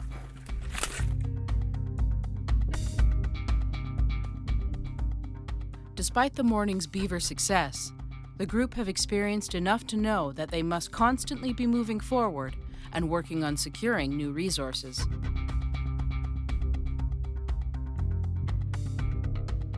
And he was an excellent teacher, funny guy. He's the kind of guy who can sneak up on a wolf and kick it before he has to shoot. No, he was very informative. Something with that easy to pull, but those things that are hard. Been doing it for a lot of his life, so I mean, it was very interesting and again, so simple but so effective. So we've set our traps down by the water and hopefully we get something tonight. So we've been setting metal snares trying to catch anything with no luck. Have any advice or pointers? You mean for rabbit? Rabbit, squirrel, marten, Yeah. anything at this point. You just put a small thing like that on a rabbit trail and put your snare in here and make a fence. You'll catch him easy. A good meal, that rabbit. We don't know that yet. You know, there's a little bit of a shift right now in terms of energy levels and those types of things. So, you know, we caught a beaver now, so hopefully spirits will be up a little bit more in this evening, and hopefully we can have a good night here. That night, everyone reacted to their new grub meal the same way. Actually, beavers don't defecate in their living area. I read that. No. They're one of the species that. How's it taste? Oh, so bitter. And she loves gross food. Yeah, no doubt. We're screwed. Yeah, let me give it a look-see. No, that's terrible. Well, Oh, go. I think this is what made. Let me try. Almost everyone. It wasn't bad. Like, I didn't think it was that bad. Y'all think it was. You're crazy. You guys thought it was nasty. I don't know. Well, I don't know. It wasn't that bad. Like, it was edible. oh my God, those little lily pad roots were so gross. They were so bad. I think with a little salt, I think that lily pad root would have tasted all right. I believe in the power of salt. Yeah. That would have needed some, a brick of it. To me, it kind of tastes like a Jerusalem artichoke. Like it's real bitter, but it's like 10 times more bitter than that. Didn't taste like any vegetable I ever ate, so. And I was thinking about that though. I mean, we stole it from the beaver. We don't know how long he had it in Yeah, his den exactly, fermenting. You know, he could like it rotten. Who knows? Like bitter doesn't even describe it. Yeah, I feel like you'd eat anything if you were hungry enough, but it was pretty bad. I can't imagine keeping that down. I don't think the group knows how you did it. Went back for seconds. It boggled my mind. I couldn't even stomach the first bite. Yeah, you spit it right in the fire. And then everyone just threw it all in the fire. Awful. Sour also, bitter and sour. Whatever. Made better kindling than it did food. Yesterday I had a really rough day. Past couple days actually, just no food. Just feeling frustrated about my traps and this whole situation. I just expected something totally different. And then Caleb said to me, because I was having a rant, this is a terrible situation. I was being really negative, and then Caleb said to me, he's like, you need to let go of your expectations. At first I thought she got angry because she kind of just like stormed off, well, not stormed off, but left. And then I figured that it just kind of went in one ear and out the other, like usually people in the city do. Like I was kind of like, what kind of advice is that? Stormed off, and then I really thought about it. I was like, yeah, I really do have to stop expecting certain things to turn out in certain ways. And I have to live and just do what I do best. And that is, collecting firewood, get up early in the morning, making tea for everybody, and setting beaver traps, paddling, just keep doing what I'm doing and just do it the best that I can and not expect anything more than that. Just live each day as it comes. she came back and she was fine, and she said thanks for the words, and then I was kind of surprised by that. I just really talked to myself and got myself pumped up again. It's because it's really easy for me to sometimes get in this negative spiral, but then I was able to actually get out of it. Caleb had some pretty wise words, very simple, no expectations. When you just release all of that, you just feel like you can live more in the moment. So I like that. I'm usually pretty chill anyways. I thought people kind of just walked around me, sort of thing, not actually listening, because sometimes I say a lot of funky stuff, I guess. With work still to be done, Brendan and Caleb head out to check the snares.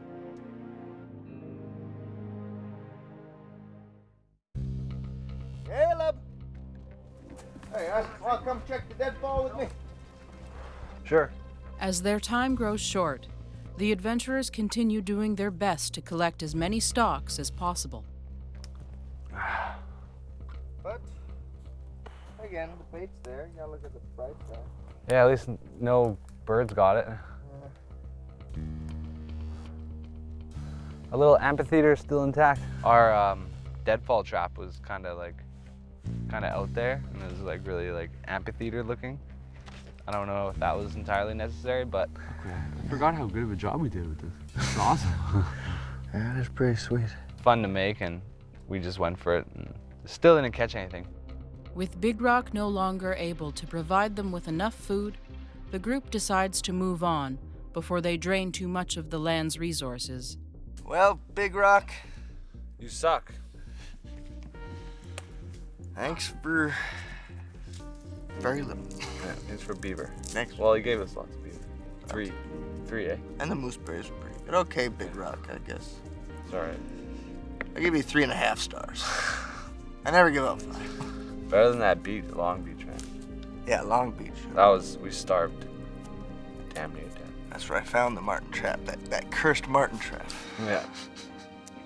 All right, shall we set it off and retrieve our strings? Let's do it. Having built as much fur and food stocks as they could, the adventurers leave from Big Rock to Beaver Creek. Though a relatively short paddle of 3 kilometers, navigating along the winding waterways and through marshes could easily send the adventurers off course. Nights are growing colder, and they know that while the end is near, their challenges are only increasing. Well, today we left Big Rock and we came down here to Beaver Creek, which is a swamp, a bog, a quagmire. Yeah, we discovered that first step out of the canoe. Ebony went down to her knee. Well, tried to come ashore and stepped in mud. It went up to my knee. I said, Ebony, I'm coming to help you. Brendan tried to help me out. God bless him. My balls are still dry. I'm happy. Let me help her out. Hi. And also got stuck. I went down to about my thigh, you know. It was deep. Got really stuck. It was hard to get out of. That was interesting.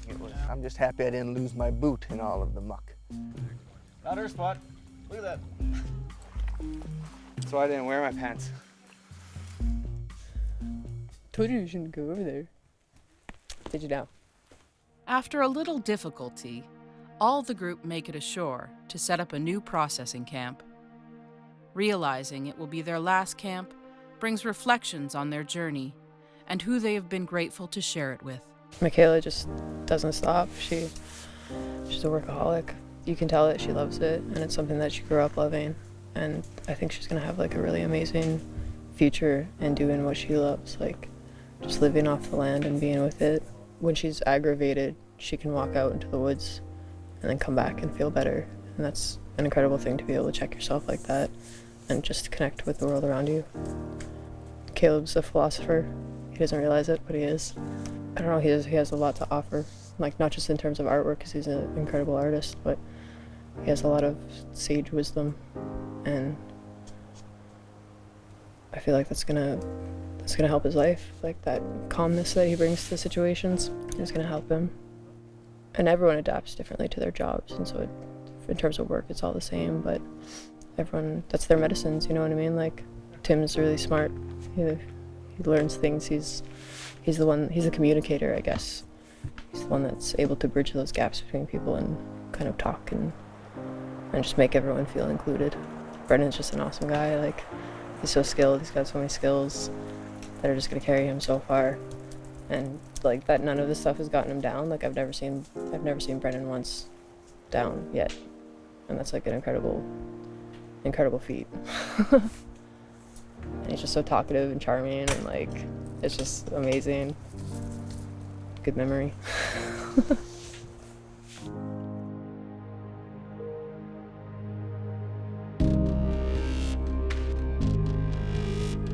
On the land, we are revealed for who we really are, to others and to ourselves. On our individual journeys, we can change others as much as they can change us.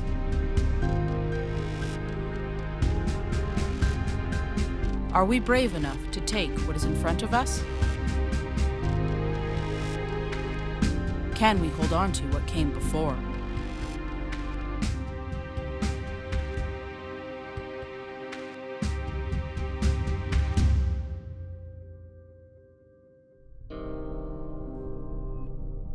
Udebelitigen Gitsimando. In an Akumago and Nortagizigak, Minegi Melomadzisiak. Mininan Mascavizian, Nestaga, Stentagus win. Blogonomenan, Nesta Shawenimenan, and Nortesta Kagige, Ginabuagigon, and Urtitayan, Melomadzisiak, and Nortagizigak, and Nesta Kagige. Minguets Gitsimando, Minguets Gitsimando.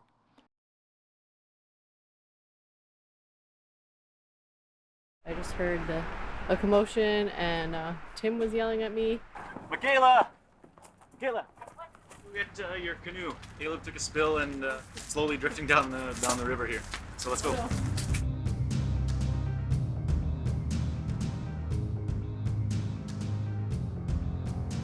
Six strangers must return to the wilderness, paddling the old trade routes of their ancestors in northern Ontario. Surviving for 25 days with no modern technology. Learning the old ways from the elders. To reconnect to their past and find what truly matters.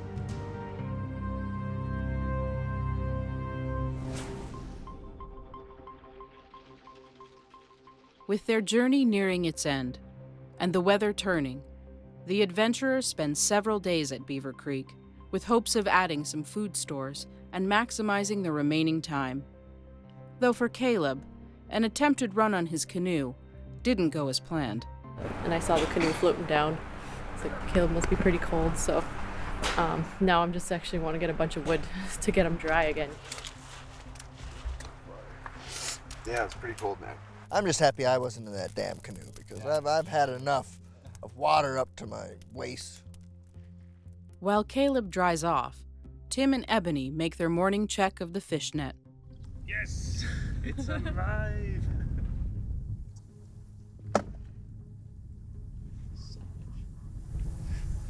He's dead now. All right. Meanwhile, Brendan has taken the role of setting snares and deadfalls at every opportunity and hoping of landing rabbit or other small game, until he hears the good news. The meat bait, because squirrels go for meat too. Hey Tim, did I hear that right? The net worked? The net worked. The net worked, man. We got a fish. An eventful morning, combined with the end of the journey in sight, fills Ebony with a sense of appreciation for everything they have experienced and each other. Every person in the group that is around me has like a really tremendous and amazing gift that they have to offer. And even just chilling like around the camp at night, we just have a laugh all the time and everyone has something awesome to say. Everyone's got an awesome story to tell. I'm looking at their qualities and they have like amazing qualities. Even Gabriella did, like, I'm not gonna say she didn't. Yeah, just wondering what I offer, like I'm not really sure. All right, quit playing with our food. Up through the gills, and then you can just tie it. Out of his mouth. Right, fish stringer.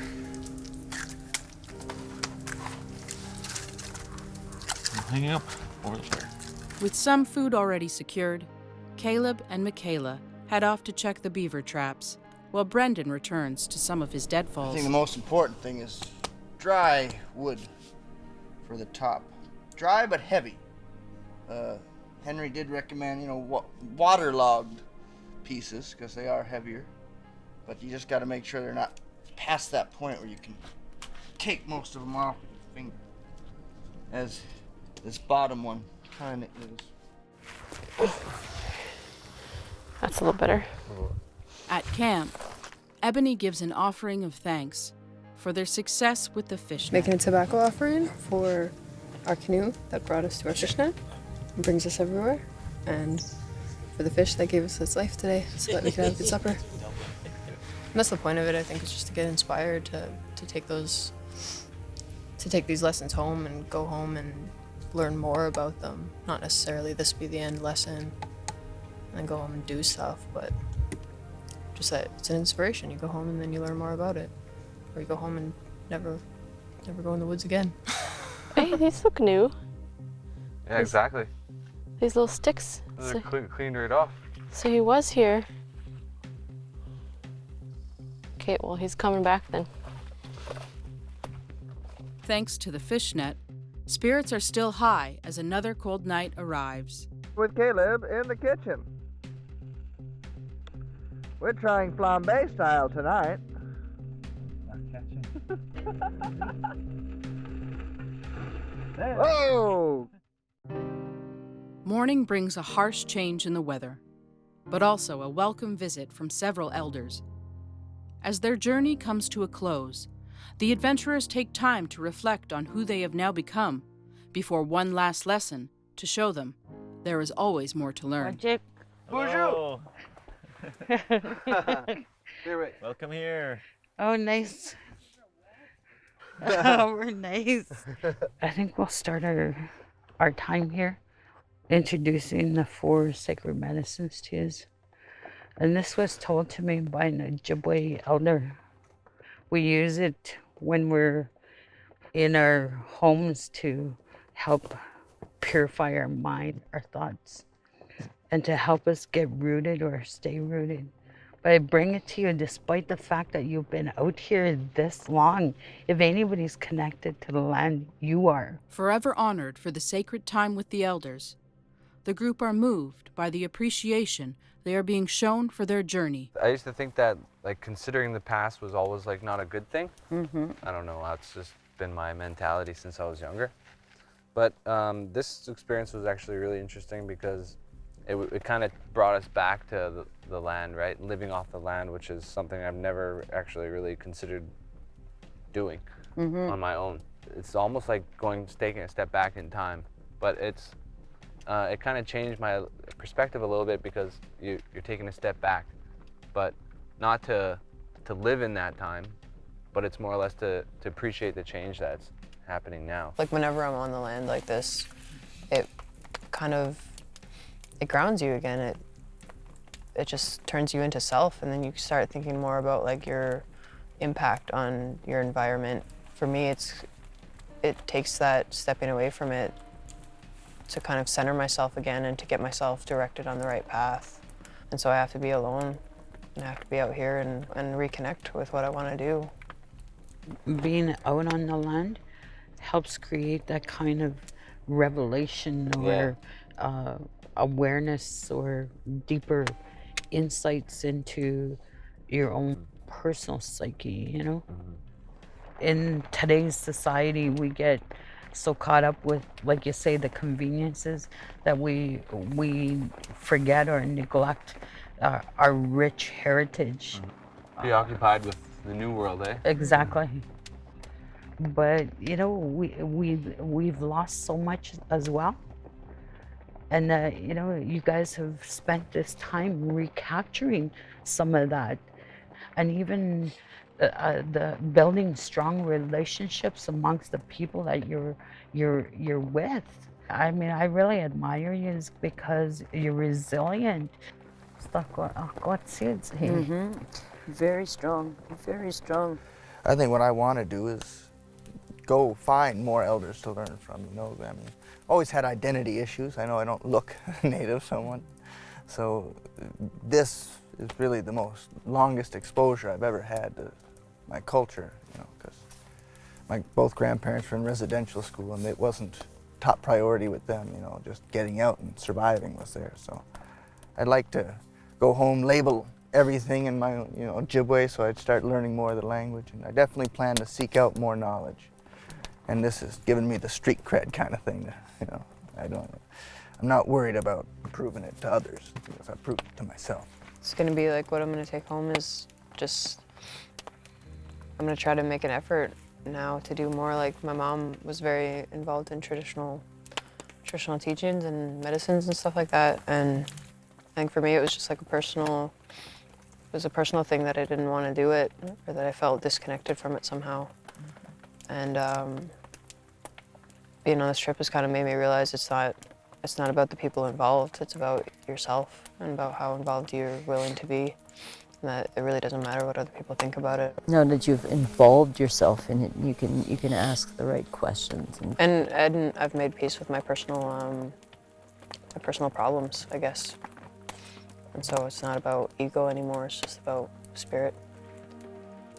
That's what I'm going to be taking home, is learning just to be more calm. And even like the prayers that you're saying today were really getting me emotionally, thinking, you know, how to come at things with a good heart and with, you know, clear eyes, and to speak with good words, and how to do that every day, cleanse yourself. So I need to do that more often. That's a big lesson today. That was a really good lesson. It came right at the right time because I was just feeling very emotional about the whole trip. I just want to start by, first of all, acknowledging each and every one of you, your sharing, your willingness to open up and to talk about your experience. I feel honored by the fact that you're willing to share that part of yourselves with us, even after just meeting us today. And I feel very privileged. As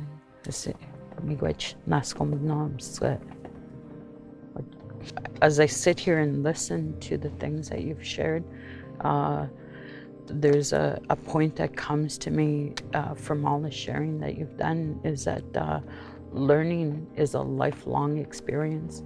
And this is a teaching that my grandfather had passed on to me as well. But you've also been able to get so close to the elements that you're also more attuned to your own selves, both on an emotional and spiritual level.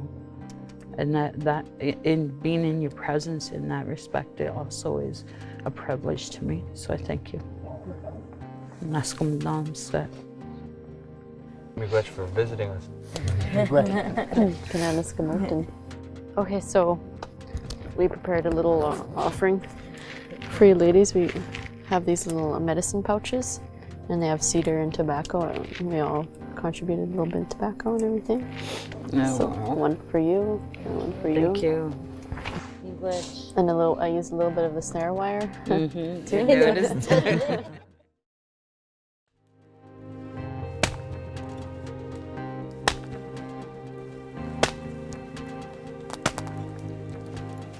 I think I'm gonna have a little trouble sleeping tonight because I like being really warm.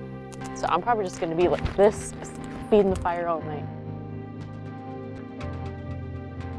As their final night passes, it signals the transformation they are feeling within. The seasons, like our adventurers, have changed. It is time for them to move on from the lives of their ancestors. You there, boy. What day is it? We had a lot of fire going last night. Yeah, we had a big fire going last night, all night. Other than my toes, I didn't get too cold. Traveled back to town today too, eh? Yeah. It's gonna be nice. Visited by Elder Richard, the group are taught traditional bow making. It's amazing the things that we walk on every day that are medicines and food in the bush. Eh? Like every day we walk on them. Cattails? Cattails is one. Lily pad root. You guys tried that? Yeah, we tried that years ago, man. No, I'll get something else. Honey, bojo, wache, sago, all the different greetings and all our native brothers across the land. I was presented an opportunity to come out today to show a little lesson on survival bow skills, handmade bows. One of our tools for centuries that I think is starting to make a comeback. I think it's an important thing. It teaches everybody patience. And I think the biggest teaching involved with it is the respect for the animals. If you're going to harvest animals, it brings more respect to the plate. Start off by skinning and trying to get most of the knots closer. Just skin it down. Nowadays technologies, we have fast bows, crossbows, where people are not getting as close to the wildlife, understanding how the wildlife work. When you're a bowman, you really have to take in consideration of all the animals and how they react in the bush, because you have to get close. It's, I think it's the greatest form of respect when the animal knows you're hunting him as well. It gives the game a fair chance. And 9 out of 10 times you're not going to be successful, but all the teachings and the learnings that you learn while you're out there, they're all valuable lessons in life. It's the respect with everything that you take from the nature, right from cutting the tree down. If you're gonna select a bigger tree to harvest, try to use all of it, like your branches, dry them up for a fire. Don't just toss them in the bush. It's a form of disrespect when you're gonna take something and just toss it away. So there we used almost all of the branch that we got. We saved the small butt ends to put into the fire and stuff. Try to respect everything you're taking out of the bush. It's learning. Like, to learn that, you're being one with nature. And Native people, we're called Anishinaabe people. It means we're people of the land, right? And I think more and more of our brothers and sisters are learning that every day. With their respect of the land and understanding of the importance of the teaching, they realize this is not a lesson for their own survival, but a skill they must pass on for the survival of the culture. Tired, grateful, inspired, and connected, the adventurers find themselves much changed from how they first arrived on the land. An archer's rule is never to shoot with somebody in front of you, so maybe you want to shoot up into the bank. That way you're not, that way in case something happens, you're not. The adventurers are enjoying their last time together as a group, excited by the knowledge they will be able to pass on when they return home. Made with their own hands, the thrill of using the bows sums up how far they have come and how the journey has gone beyond anything they once aimed for. Well, try the other one, see if that other one holds up. I didn't think it was going to work, and all of a sudden we notched the arrows in and they shot like perfect. It was so fun. It was just incredible. You feel really empowered when you have like a weapon as strong as a bow. Oh. Yeah, there. Does anybody think if that squirrel was standing there, you think you'd kill it? Oh yeah. Oh yeah. I think so. Yeah. Definitely. You know, you feel like you could go out there and stalk some animals and get some more things to eat. That's all you need.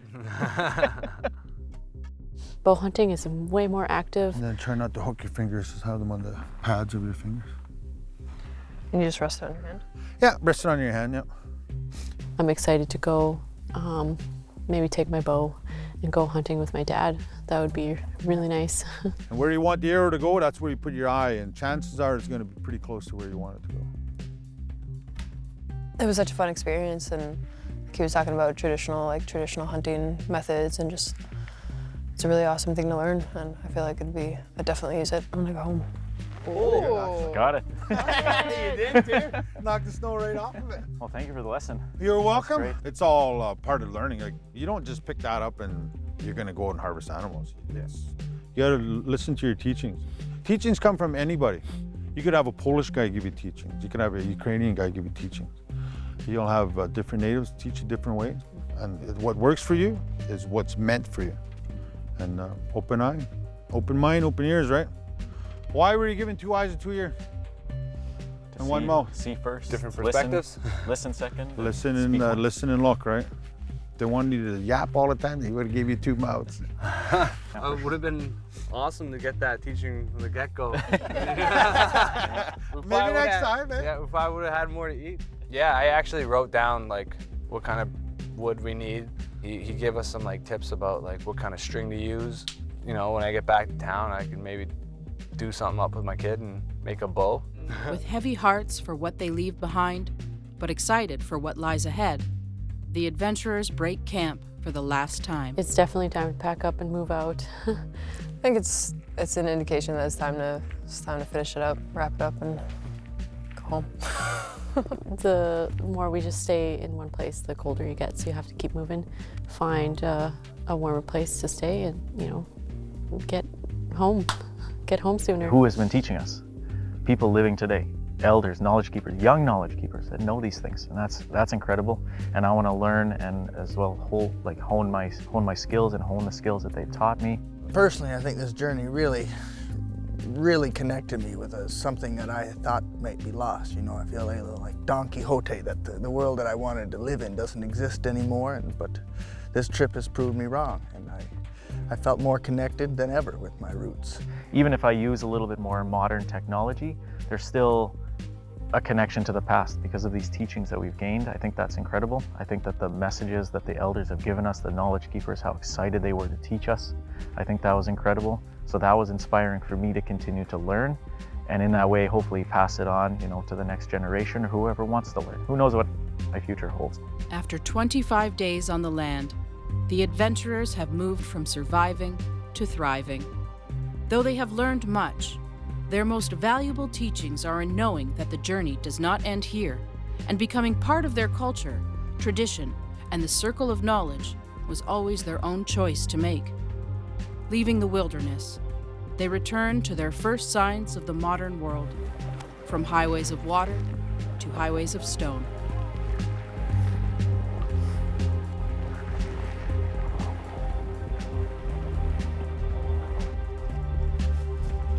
I see canoes. Watch here, welcome back. Welcome back.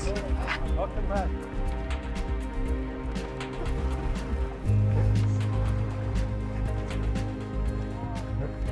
Welcome back, welcome back. Welcome back. Stepping out of the wild, they are honored to be greeted by Chief Rick Allen of Constance Lake First Nation. Big hole. Watch out, Michaela. Michaela, move it.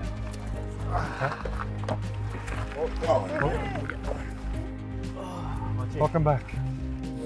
Well, I'm Chief Allen. Welcome to the territory of Constance Lake First Nation. There'll be a sweat waiting for you guys in the community. And welcome to Constance Lake. Nice. Yes. Chief Allen. Yes. Yes, we did it. We did it. And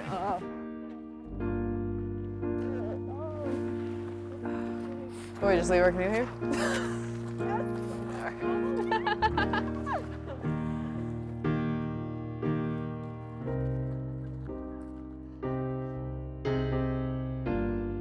As a final experience together, the adventurers are gifted time inside a sacred sweat lodge. Time has passed. Teachings have been shared. People have grown. The land remains. More than ever, they know their journey is just beginning.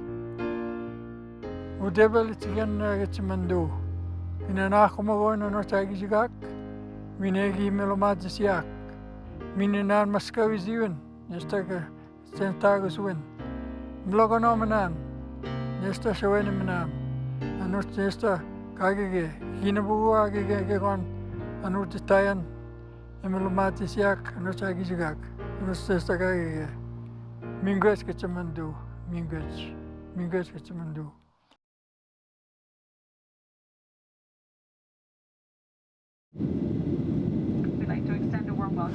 So I've just arrived at the airport in Toronto and I'm so excited I can hardly breathe. Can't wait to see everyone. I've got butterflies. Just kidding.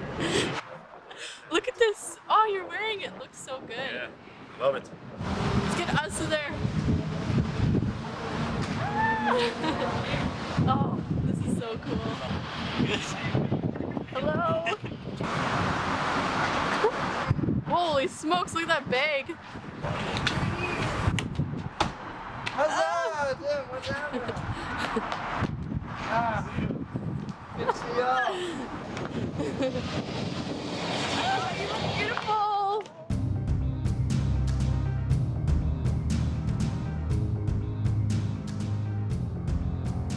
Six strangers must return to the wilderness, paddling the old trade routes of their ancestors in northern Ontario.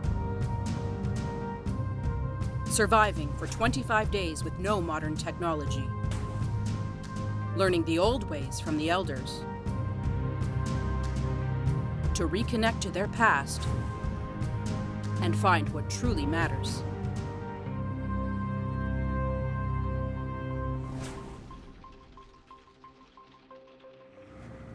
Anin Bojo, Kinene Jishnakas, Bazna Shim Dorem, Mississauga Nishnabe Nenendal, Pamarash Kodeong and Donjaba.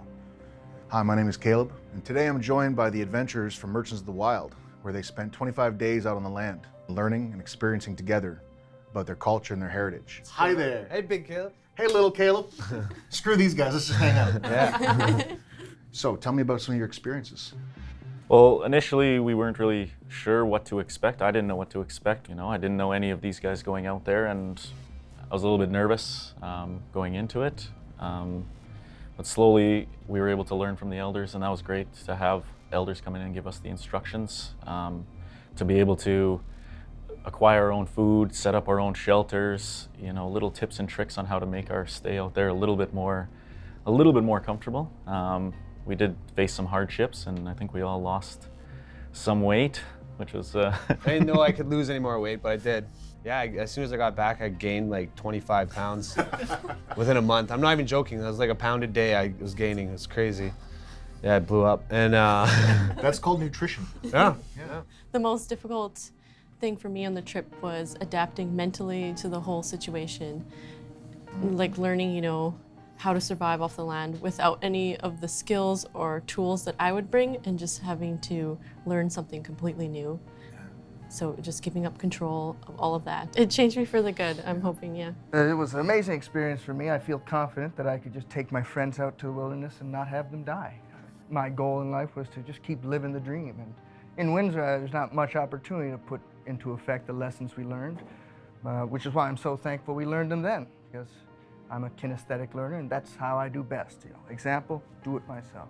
And further to that point, I've actually been privileged to be selected as part of a group of 10 of us going in the Canadian Conservation Corps. Oh, wonderful. So yeah, I just got done 10 days of winter camping, involved with dog sleds as well, and it was a hoot.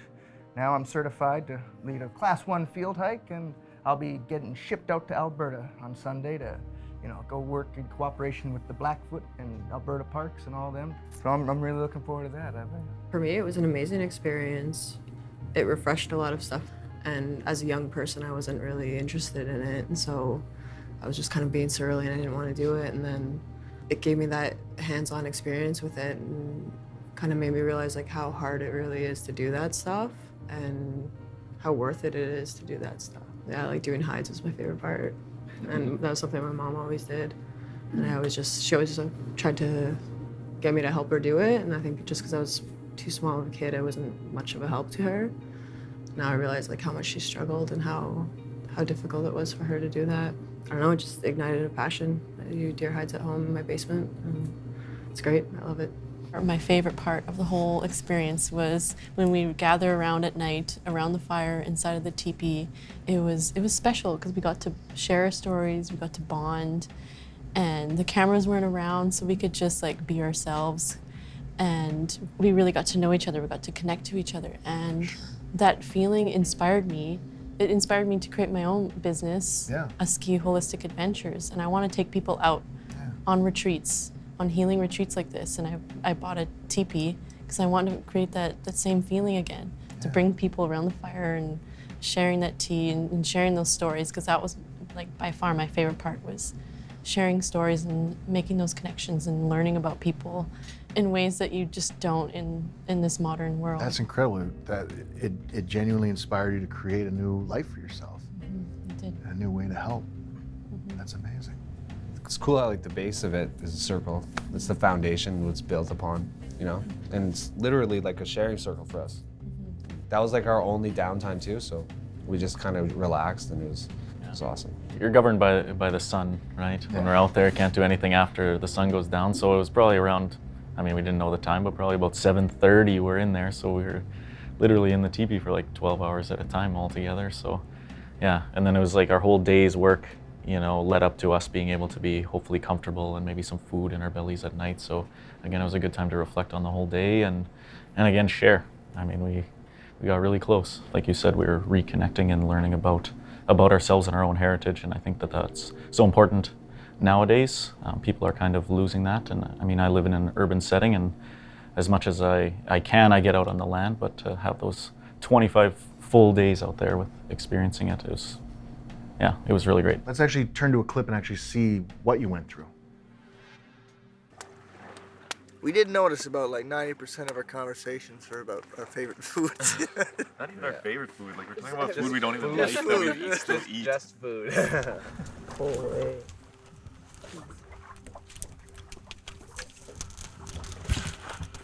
Why does nobody look impressed? What?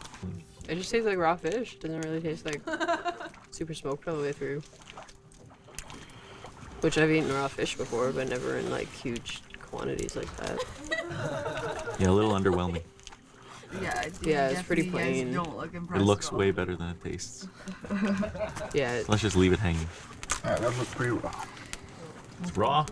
Yeah, this one's raw too. Oh, yeah. It's the bones are easy to pick out. So obviously that wasn't your classic sushi meal there, but how did it feel? How did it taste? It tasted like survival. It tasted like we needed this fish, and it was provided for us, and we were thankful for it. You know, it could use some salt. Yeah. Some seasoning, yeah. I don't even like fish to begin with, so that was nasty. That was just nasty. Yeah, the raw fish was not good, but I was very surprised how delicious cooked sucker was. I've never had it before, and it was quite delicious. I enjoyed it. And the fish eggs. Oh, yeah. You had some of the eggs? Actually, yeah. Fish That's eggs the are only great. thing that I like. That's fish. Fish The eggs, eggs? yeah. Because they got the little pop and everything going on? Yeah, it tastes really good, actually.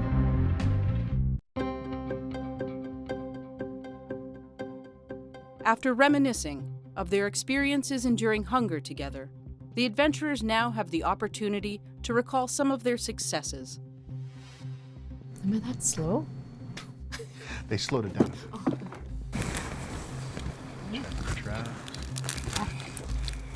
Oh.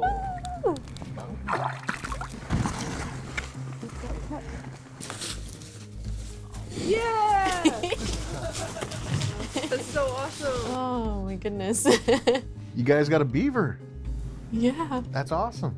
How did that feel seeing that beaver come out of the water? it was incredible. It was Yeah? great. You just felt like, yes, we're gonna eat, and finally these lessons that we've been taught are they're really valuable. They're coming to fruition. Yeah. How did it feel to see Michaela walk back into camp with that? Oh man, she was catching something at least. You know what I mean? That was awesome. Like, she pretty much fed us the entire time. Me and Brendan's martin traps didn't really catch anything. Nor did my club. Nothing against your fish, but variety is nice. When I saw that beaver, oh, no more fish.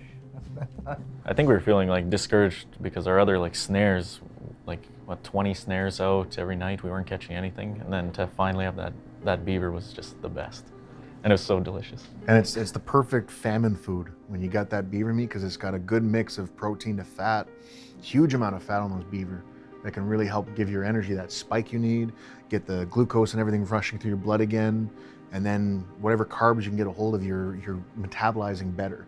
And then of course you got that pelt to stay warm with, and the beaver tail, which is nothing but pure fat. Delicious. It's a great time. That's the perfect gift to bring into camp, is to have a beaver. If you had come in with a muskrat, great, you got some meat, but beaver's survival, right there. Yes, we got a very unpleasant surprise this morning when we woke up and discovered our pelts had gone missing. Someone absconded with them. Le français. Having started as strangers, the adventurers came together as a group. Yet for some, the challenges along the way proved to be overwhelming. Originally there were 6 of you. There obviously isn't 6 here anymore. Someone's missing, and that can affect the morale. The fact that you have originally 6 people, things get uncomfortable, things get difficult, things get challenging with each other. There's personality conflicts. There's concerns about everybody pulling their weight. Yeah, we've been living a nomadic life, and it is taking a toll on, the joints, muscles, our hunger, our stress levels, anxieties. Well, Gabby had a meltdown yesterday. No, I'd rather starve to death than freeze to death. Thanksgiving weekend at Gabriella's house, we just for nobody. Just kind of brought the whole attitude of the group down a little bit. So we try to calm her and assure her that she can make it. Everything's all right. When it comes down to it, what was your morale like being out there on the land? Again, 25 days in a group of 6 trying to survive. What was that like in that sense?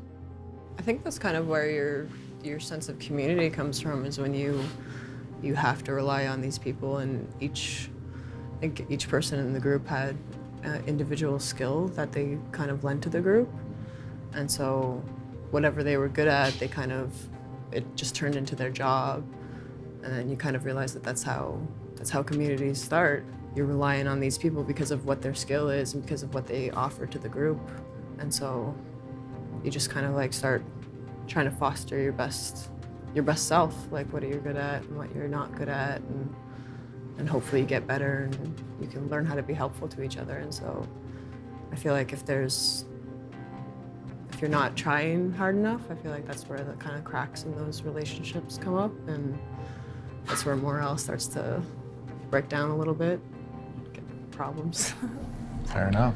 Well, it was a case of us having 5 people doing the work for 6 people, and then it changed afterward, and it felt a little bit better for us to know that everybody was doing work, you know, pretty much all the time, that the 5 of us were really strong. And yeah, like you said, we all brought our gifts and talents, and you know, for all of us to know that we were working for each other was great. I think that morale, it did go up after we were down to 5. Interesting. Often when you hear somebody leaving, that usually causes the group to implode. In my experience working in the field, you have someone that wants to bail early, starts giving thoughts to any other people. Did anybody have those thoughts of heading out after that? Especially when I got hungry, I was like, ah man, I just want to go get a burger or something, but that's about it. Other than Just that, sneak out of the woods, yeah. try to find a grilled cheese tree. Before when she left, I was thinking about leaving myself Really? and taking her out of there, because it was such a traumatic experience, and it was really hard in the beginning with 6 people, and I was like, maybe I should just deal with this and just leave with her. But I'm glad I didn't. Me too. Yeah. So are we. It was kind of hard, like, you know, jumping over someone when you're trying to, you know, get things done or get firewood, or. And there's a reality to all that. There's a reality to the fact that not everyone here and not everyone who isn't here grew up on the land. There's a disassociation between us and our traditional upbringings. There's a disconnection from who we are and our identity and who we believe we should be in the real world. And with all that, you have the concept of the reality that 2/3 of all Indigenous populace are in cities. They're in urban areas. And so not everybody hunts and traps. Not everybody gathers on the land. Not everybody knows how to paddle a canoe. And when you're raised, a huge majority of our children are in the system. They're in child welfare, they're in CAS in general, they're in housing, they're in homes. And with all that going on, connecting back to your heritage is really challenging. And it's difficult and upsetting in some ways. It can be very traumatic when it comes down to trying to experience gutting a fish, when it comes down to trying to skin out a beaver or tan a pelt, or even learning how to use an axe, or learning how to paddle that canoe and learning to deal with just the discomfort of being wet and cold. There's a huge, obvious reason for that, but we don't perceive that instantly. And it's really interesting to see you folks going through that on camera, experiencing that and showing that to the world, the challenge it is to be a modern Indigenous person in Canada, trying to reconnect. It's definitely my time to say goodbye, and it hurts to say that. But there's just only so much one person can handle, and that's it. So miigwech all of you guys, and Waminonage, we'll see you later.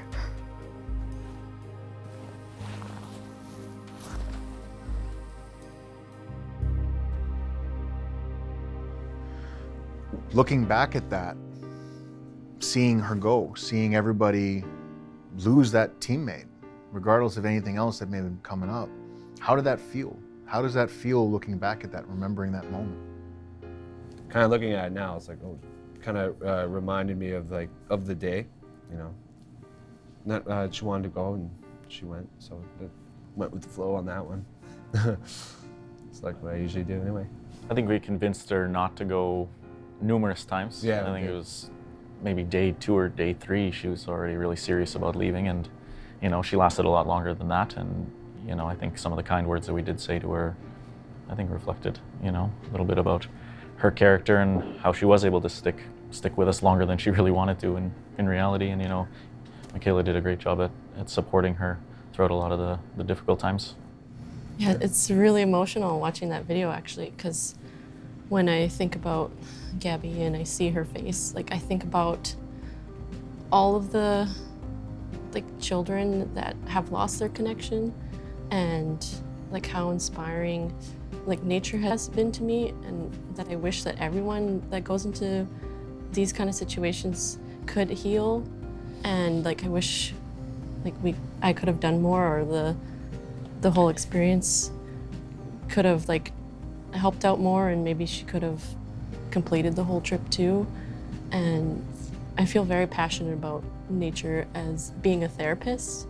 It also, it brings up a lot of emotions in people too. The land is like you said, it is a therapist, but in a lot of ways, a therapist's job is to poke and prod into those darker recesses of what you don't want to experience and what you don't want to think about. And so when you're out there on the land, even with a group or on your own, there's no TV to turn on. There's no cell phone to flip through and ignore your thoughts and ignore your reality. So you're right, it is very much beneficial, but it can also make us have to look at it. And we don't, that's uncomfortable to us, having to look at that. For 25 days, you lived together, you ate together, you slept pretty much right beside each other every night. For 25 days, paddled together, did everything together. And you've been separated for many months at least now, away from each other. What's it like to come back now? What's it like to see each other once more? You guys look so clean. Oh, it feels so good to see everybody. Like last night when we were all like sitting around and just like relaxing, and it brought back the memories of us like sitting around that fire and just like, we weren't even talking about really anything important, just like being around each other. And it's great to see you guys again. And it feels better in person because like we've been apart and like we've been able to chat to each other on the phone and online and through emails, but it's so much better when we see each other, and I'm glad our strong connection is still here. So like no matter how long we go, if we go like years without emailing each other, like if we see each other again, it will be like that same feeling in the teepee. Yeah, we're definitely bonded. I mean, we shared in something very special, and yeah, friends for life, hopefully. Yeah, it was nice getting back under one roof with everybody and being corrected by technical Tim over there. One of the phrases that I replay in my mind since being on the show was genetic memory, which is something that you taught us. You know, we have these maybe irrational fears, you know, some of us are scared of spiders even though we've never encountered them, right? They're genetic fear.